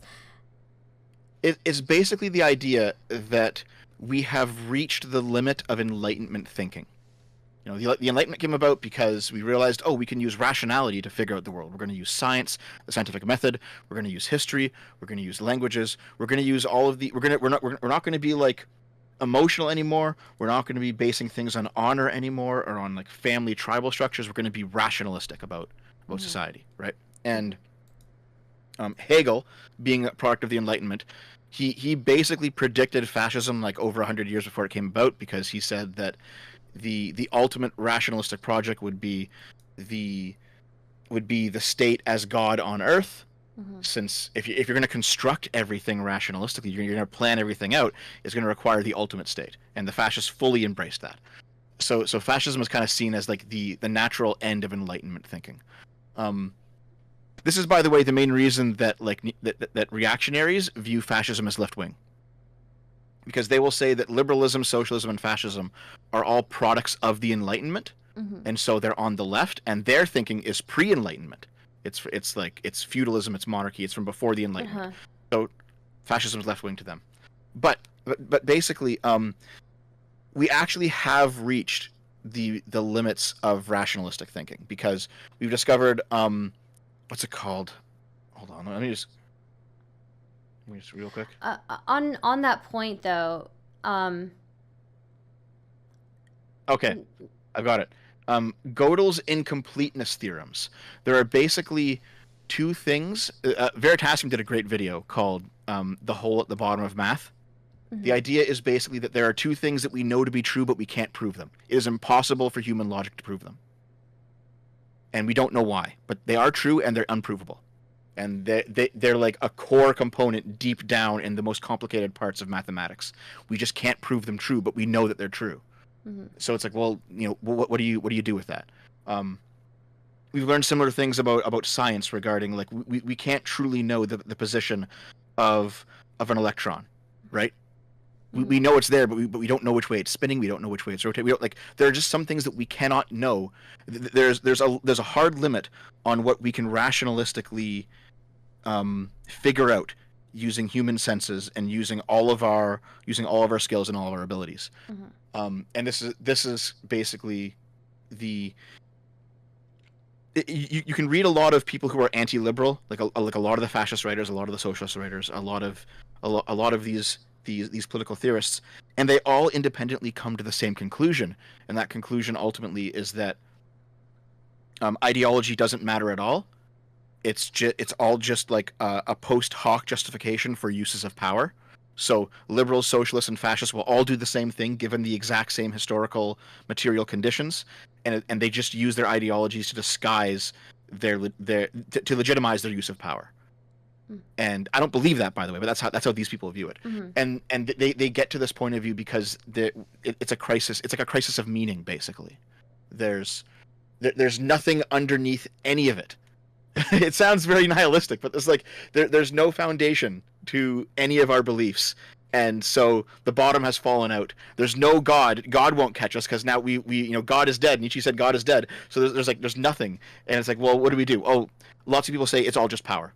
it's just political power at the end of the day, and power is all that matters. Yeah. I don't believe that, but it's a very seductive argument. Croat's video is very good on it. You should watch it for sure. Yeah. Sorry for the rant. No, sorry. No, it's really interesting. It's fascinating. Is that his most recent video? A critique of realism. Okay. Yeah. Okay. Is yeah. that still his most recent video? I think it is. I think so. Yeah, 3 weeks ago. Yeah. Interesting that you say that, because I remember also that conversation yesterday that Spencer and Destiny were having and Spencer said that, like, is it liberalism that he said was a donut, or he said society is a donut? Yeah, nothing in the liberalism's center. a donut. It offers people nothing to actually hold on to because it has no prescriptions. There's probably some truth to that. Yeah. If you think about it. Yeah. I think what he meant by that, it was something like, okay, maybe it's more libertarianism than liberalism, but like definitely, what is the argument for decriminalizing pot? Well, it doesn't hurt me. If you're just doing it to yourself, it doesn't matter, right? Yeah. That's a decent argument for decriminalizing pot. But like, you can take that logic to some pretty dark roads. You can say it for like meth, for heroin. Yeah. You see people destroying their lives in the streets. Like, well, that's not good, right? I think What If Alt Hist at one point said that society is just a foundation that we all agree to believe in, and then we build on top of that. But if you don't have the same foundation, you can't really get along. It's something like that.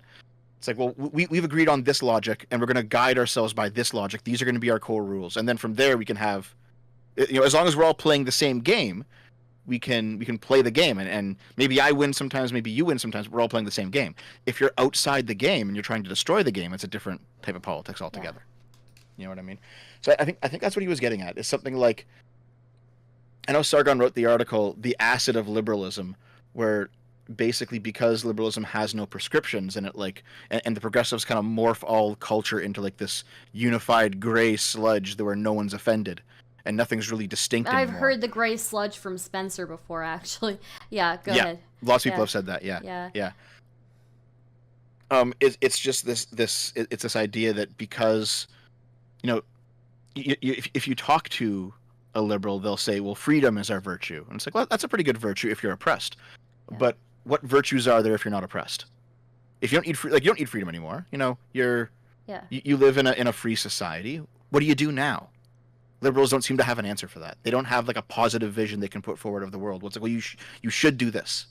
Conservatives have that, which is why, even though I don't view myself as a conservative. I don't like conservative politicians, especially in America. They're fucking insane. But conservative political philosophy is very good. Yeah. Because liberalism will liberate you, but it won't tell you what to do with your liberation.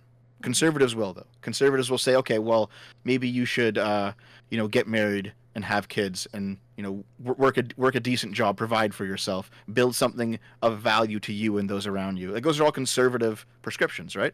A liberal wouldn't tell you that stuff. Yeah. I think I've said this a few times. It's like governments should be liberal and people should be conservative.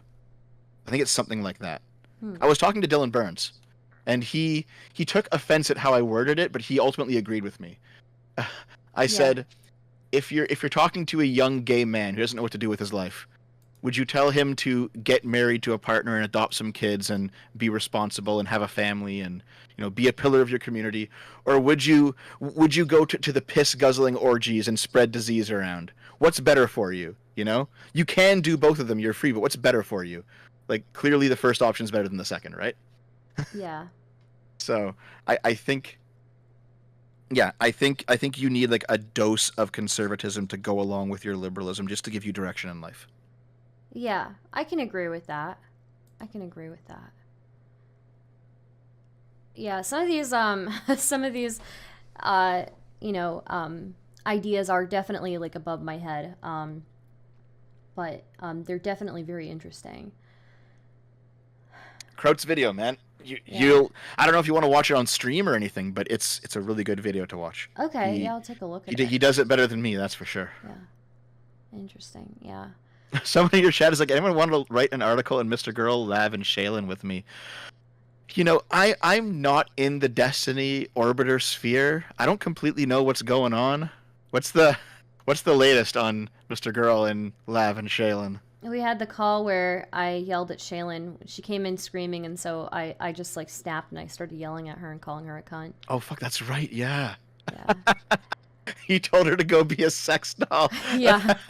Yeah. I went a little bit unhinged there, but like, I don't know what it is. Like, she came in screaming, and her voice was just so grating on me. And usually it takes me a lot to push me to the edge, but that night, her coming in and screaming it just took me there. I just started seeing red, and I couldn't help myself, and I started yelling at her, and yeah, I just lost my cool, you know. Hate to see it, but it happened. So I thought it was really funny. I remember seeing that now. Yeah, I thought it was really funny. Yeah. Oh man, there was so. You know, I've always considered myself like kind of a moderate, kind of a centrist. Yeah. For a long time, I called myself center left like 8 years ago. I no longer feel comfortable calling myself center left because the left's gone fucking nuts. Mm-hmm. You know, and plus people who are truly on like the socialist left, they think I'm a fascist anyway. So fuck it, you know. Yeah. I don't owe these people anything. But like I've seen some people in my chat, or sorry, not in my chat, in my comments, they're like, Dev's turning leftward so he can try to be the next Destiny Orbiter. And I'm like, you know, I've had the permissions to go into Destiny stream for like 6 months now, and I haven't used them. I think I used them once. Yeah. You know, Yeah. and you know I'm not as big as Destiny, but I'm about like 20% Destiny size. When I fire up a stream, I can get like maybe 500, maybe 1,000 for a political stream. It's not bad numbers, right? Yeah. So like I don't need. No offense to Destiny, he's not going to watch us, but no offense to him anyway. But I don't like need the bump. If that makes sense. Mm-hmm. Yeah. So there are people who are like, I can't believe you're trying to like court DGG. I'm like, I'm not. I'm really not. You don't need to be a left winger to. You don't need to be a left winger to be an orbiter either. I mean, like, you know, I'm pretty sure that there are people who don't align with him on stuff. I'm pretty sure, like, I kind of more identify as like a neo-lib. I think. You know, I think. I don't know what I identify as, but you know, I think there's like a communist chick. You know, there's like, oh, is there? Yeah, there's a communist chick who joins the calls. You know, there are people of different political, you know, leanings. You know, Counterpoints is in there, right? Yeah, because Counterpoints he's a is in there. conservative. Yeah, he's conservative. Yeah, he's a conservative. Or he's center right. You know, so yeah. Isn't ABBA also kind of conservative too? I don't know what ABBA strikes... is. I think he's more apolitical. Yeah, maybe. Yeah. But yeah, sometimes like I get a bit tired of just the constant drama that comes out of that community, but sometimes it's fun to watch. Sometimes it's fun to watch just a good shit show. Yeah. Yeah. Destiny even said Connor was his star opposition right now. That's based. Oh, is that true? Oh. Yeah, I didn't know that. I have a like, maybe this is I don't know how I want to word this carefully. I wouldn't mind talking to Connor, but one, I don't know if he'd want to talk to me, and two, I don't know what we talk about. I'm not sure. He's a really cool guy. I get along with him really well. Yeah, he's very, very cool. You'd probably get along with him, but yeah. I don't know what you guys would talk about. Yeah, I don't know either. Was there any more Gamergate stuff to talk about? There probably is, but I'm probably gonna have to read more on it, and then come back at you with stuff. Yeah. There's so much. Who was? Oh god, yeah. There's so many old names that I just remember now. You know, like there's this person's here, Margaret Plus. Who is Margaret Plus? Oh yeah, some nutter. Alistair Pinsoff. Alistair Pinsoff. Oh fuck that. Oh, hold on. I almost remembered who that was. Somebody says talk the Anita Sarkeesian edge. Anita Sarkeesian. Talk the Anita. What do you mean by the Anita Sarkeesian edge? Yeah, I don't know what that means. Oh no, Alistair Pinsoff. He was like a. He was part of a. Was it Destructoid? Yeah. There was only one gaming outlet that was pro Gamergate at the time, and that was the Escapist. And they got fucking cut off from everyone because of their pro Gamergate stance. Wow. That's right. Yeah, February 13. Movie Bob was fired from the Escapist. Wow. What have you been thinking about all the Islam stuff recently? Oh, like all of Destiny's shit posting about Islam?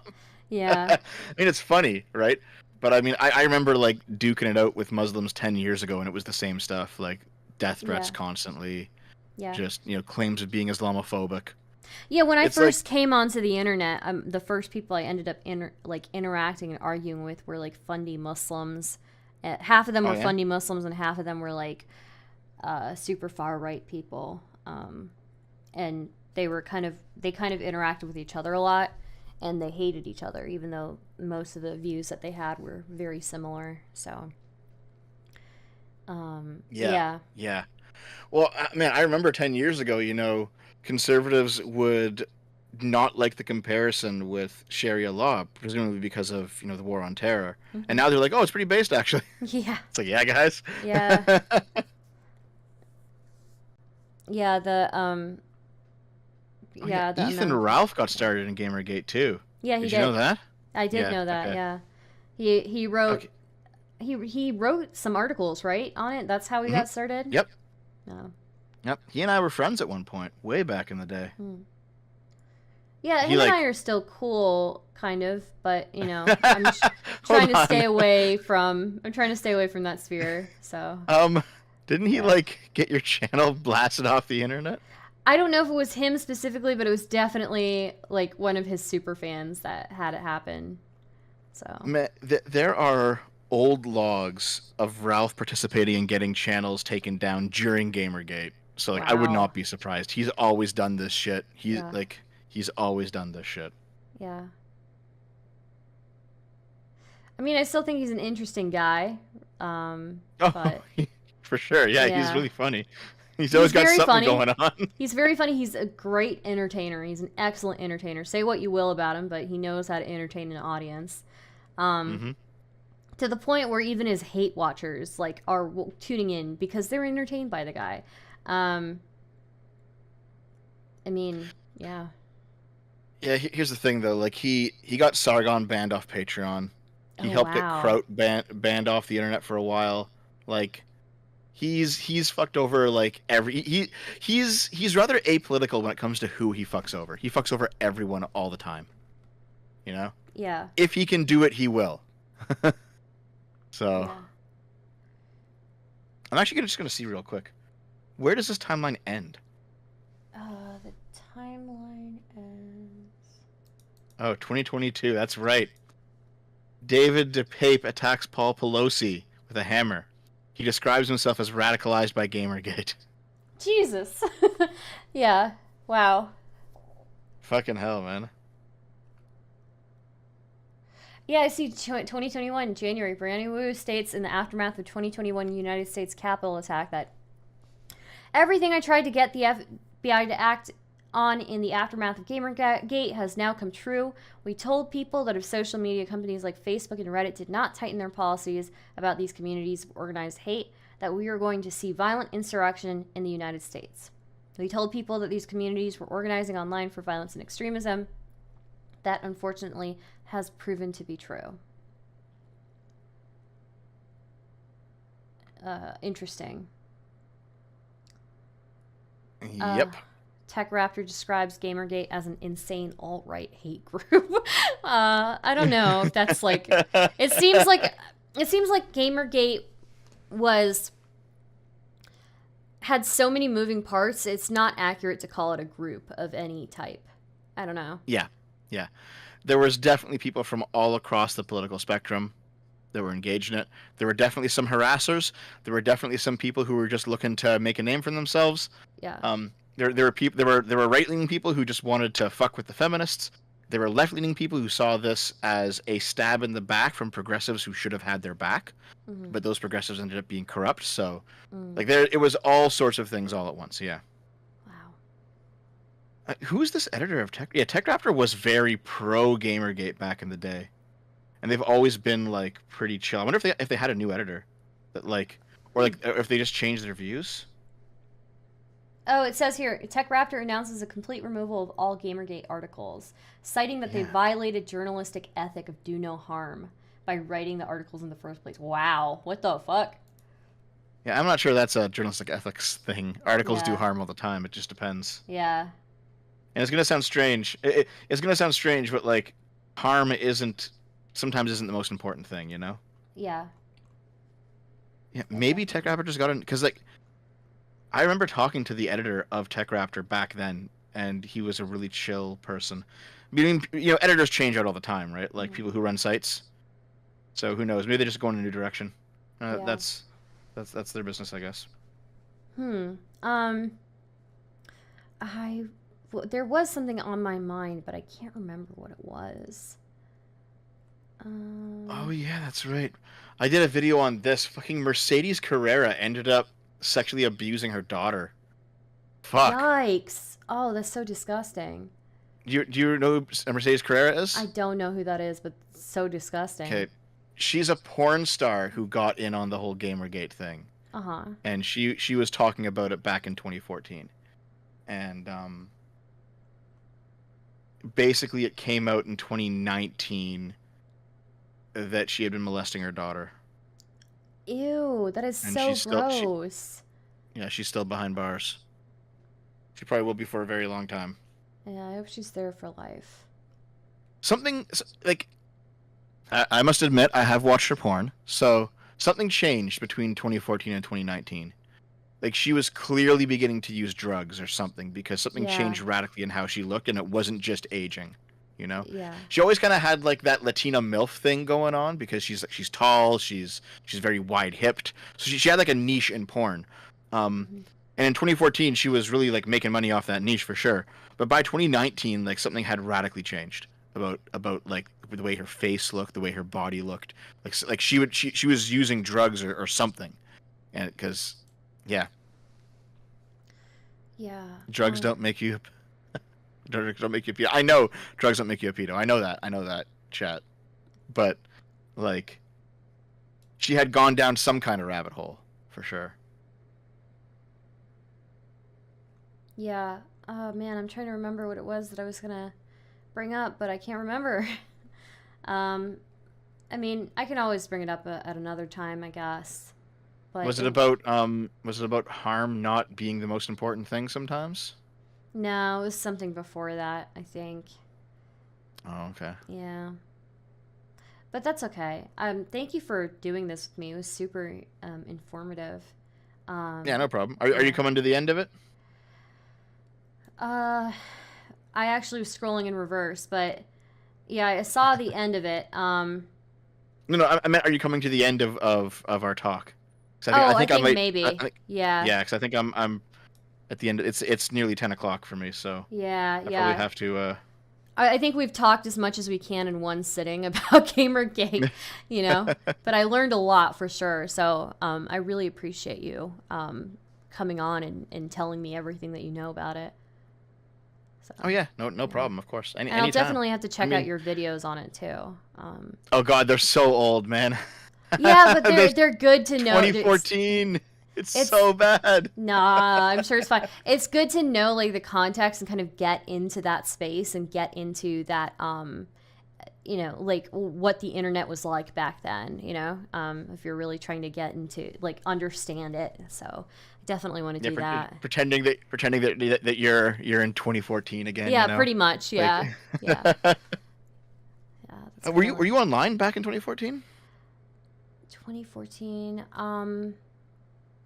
I think I I think I was a workaholic back in 2014. And I didn't see any friends, and I only worked. So, yeah, there are whole like years of my life where I just spent working myself to the bone and didn't partake in any recreational activities. So I think that was probably back then. So when did you start YouTubing anyway? Maybe like 2 years ago or something like that. Okay. Yeah. Was it one of those things where you started it up because of the pandemic? Like you had free time now, so Yeah, it was kind of one of those things, and then it ended up taking off because well, I'd always been streaming, but the streaming really took off when I started doing like going on political panels and things like that, and I just kind of kept up with it, which is weird because I don't think I'm particularly the smartest person in the world. I don't think that my takes on politics are particularly like groundbreaking or anything like that, but people liked what I had to say, so it just kind of took off, and I just kept doing it. But yeah, prior to that, I was like complete workaholic. I was like the type of person that I was such a workaholic, I made everybody else in the company like look bad, or made everybody else that worked with me look bad. People fucking hated me for it. So and I stopped hanging out with friends because I was like, I don't know, I have a problem. I wouldn't hang out with friends. I didn't do anything recreational. I would just like work, come home and sleep, and then wake up and go work again. So yeah, it was yeah. With me, I've always joked that I've consistently almost had a YouTube career because I've known so many. Like I knew JonTron before he was big. Yeah. And that's a whole fucking long story, but like I knew him before he was big. I lost contact. I regained contact through Sargon because Sargon and JonTron are friends, and that was kind of like a weird. Hey, it's been like 10 fucking years. How have you been, dude? Yeah. That was like a weird situation. There's like a bunch of YouTubers that are pretty big names. You know, we're talking like over 1 million subs for sure, that have like private messaged me and have been like, hey, yeah, I secretly watch you. Don't tell anyone because I don't want to get canceled. But, you know, I watch you and I watch Sargon. It's like, well, that's actually that's cool. That's cool. And like, I had the idea to do some sort of internet content like a year and a half before I started. And we started in 2009. So a long time ago, completely different internet back then, completely different everything back then. And I've always been like just a few months behind every trend.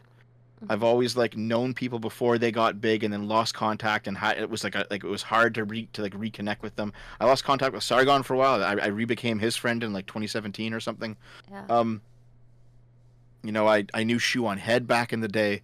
Like, just I've always been like on the periphery of people who have blown up, and I've never really blown up myself, if that makes sense. You know, Sargon gave me a shout out, and I got like 30,000 subs from it. That was pretty good.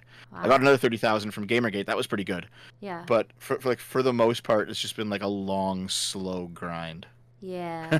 I kind of anticipate it's going to be a long, slow grind for me as well. So, yep. My YouTube channel is finicky. So. Unless you really want to milk that DGG connection. Yeah. I don't know. Like I feel guilty doing it, but like there's not a time that would be more relevant than right now while he's doing the whole anti-Muslim arc, you know? Yeah. But, yeah. You know, I kind of feel guilty. I wish I had like the blatant, I don't know, like, there's some people who are just like really good at just milking it, and I'm just not one of those people. I just feel guilty about it. And I don't know, but right now everything that's happening is like super relevant to the things that I think about in my head. And also, I was doing I talked to Spencer first, okay, before Destiny did, okay. You know, and I don't see him getting the same amount of shit, all right? That's all I'm saying. But yeah, that was pretty, I saw that was pretty bullshit. Like the amount that Mindwaves went after you for that, and then just doesn't say a thing to Destiny. Yeah. Fuck. I've told you my opinion on that in private though already. Yeah. And then you know, then the you know, obviously the whole anti-Islam arc is like, okay, I just debated some Muslims like a few days ago, and now the whole anti-Islam arc that is happening. I'm like, man, everything is so relevant right now. But when I get onto a stream with the dude, like, he is so bad at conversation. So yeah. Oh, someone in your chat says it's because Mindwaves wants to kiss Destiny on the lips. Yeah, probably. Yeah. Doesn't want to lose that DGG connection. Yeah. I'm very grateful for the connection, but yeah, it's like I only want to jump onto a stream if I really have something to say, and then most of the time when I have something to say, there's already like 5 people on, so I can't get a word in. And then when I do have something to say and there aren't 5 people on, I come on and I say something, and then that's it. And it's like, okay, see you later. Yeah. So. I fucking hate panels for that reason. Like, you never really discuss the idea. You never really drill down. It's everyone gives their surface level takes, and everyone like go like round robins a bit. Maybe there's some drama where 2 people fight, but like you don't really discuss an idea. Not really. Yeah. On a panel. It's kind of why I hate them. Like, at some point, man. Okay, so I have 2 videos coming up that you might like, and one of them is the Gramsci video. The other one is, was fascism actually capitalism in decay? Because the answer to that is like 90% no. And leftists love to say that they love to say that, and it's just not true. But like, that's just a result of reading and understanding some of these ideas. But I could never find anybody who would actually debate that, right? Like, I've heard like Lance from the Surfs say that like 80 times. I don't think he would ever talk to me in his entire life. You know, Xander Hall ducked out of a debate with me. So there's just like part of the reason why I make the videos in the style that I make them is because I've learned the socialist position on a lot of these things, and it's like, well, I know how to counter this. Yeah. And I'm never going to talk to them because they fucking hate me. So I'll just make like a long ass video about it, you know? I'll just do a deep dive, and I'll reference like books instead because fuck it. Yeah.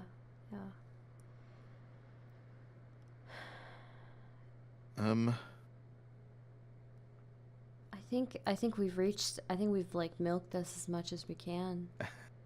I think so too. Yeah. But it was super fun. We should do this again soon, like in the next few days. Sure. Yeah. I mean, you see me in your chat a fair amount, so you know when I'm around. I don't know if you prefer scheduling things or not. Doesn't matter to me. Like, if you want to just have like a random hour to talk, I'll pop in for a bit. That's okay with me if you want. I like scheduling things because I'm super disorganized, but you know, but yeah, we'll figure it out. You know, I'm also not against doing things like impromptu as well, so it's just good for me to schedule things because I'll forget otherwise. So yeah. Okay, well, if you actually want my videos, yes, I do. The playlist on my channel is called Indefensible. The first like 10 videos or so are Gamergate related. Past that, it's just like other gaming topics, because it's just like as time went on, I started doing other gaming videos, and I just put them in the same place because it's all gaming related. It's not like philosophy related. So I'm trying to Indefensible is the Indefensible is the playlist. Okay. Yeah. I mean, the pun is indefensible, but it's indie. Yeah, I get it. Yeah. Yeah. So like, that's my playlist. Just some ancient ass videos on there. That's right. The fucking where is it? Yeah. The Know Your Meme page on Gamergate, on Zoe Quinn, on like the principal players. Know Your Meme's really good for like documenting lots of old lore. They're a great resource. Okay. So if you want to see like the explicitly pro Gamergate position, Know Your Meme has it. Yeah. They have like their timeline.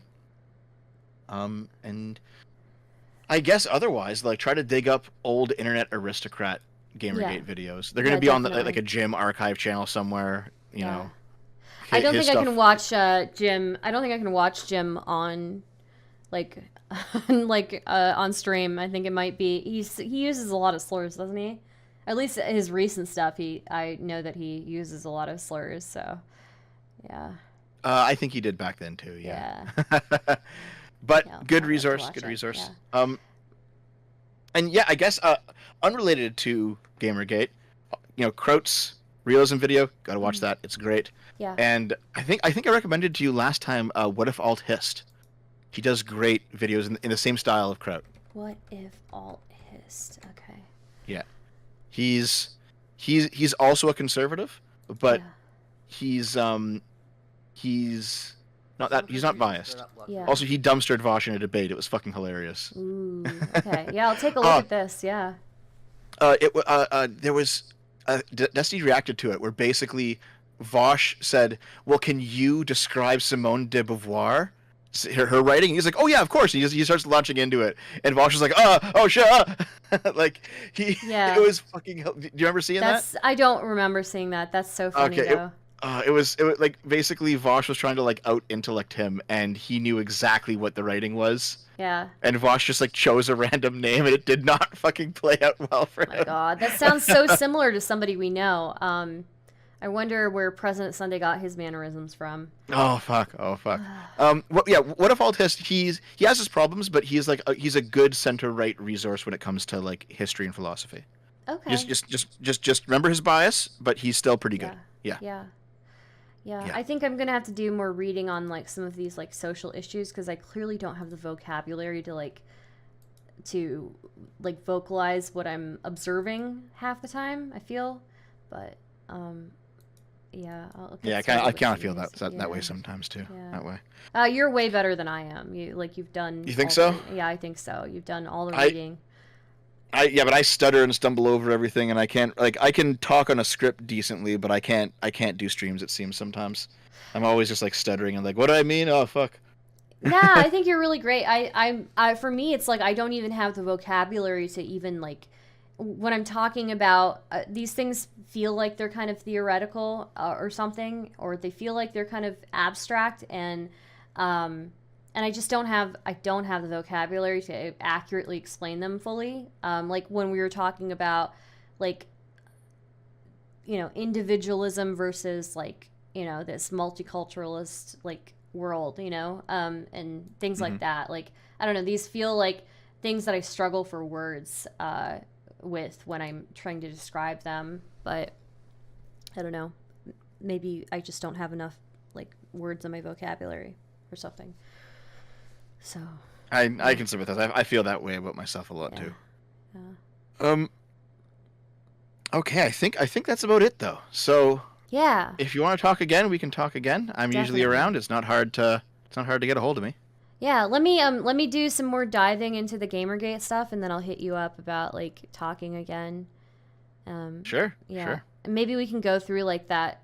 I think it's super useful for me like to go through the thing that's slanted against Gamergate, since you seem like you're pretty pro Gamergate. Yeah, it was.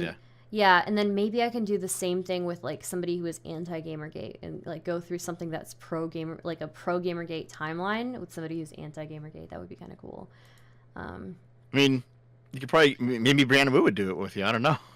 Yeah, I don't know how many she would do. I don't know how many like sessions she would do with me. I don't know if that's fun for other people. I know it's fun for me, but yeah. So yeah.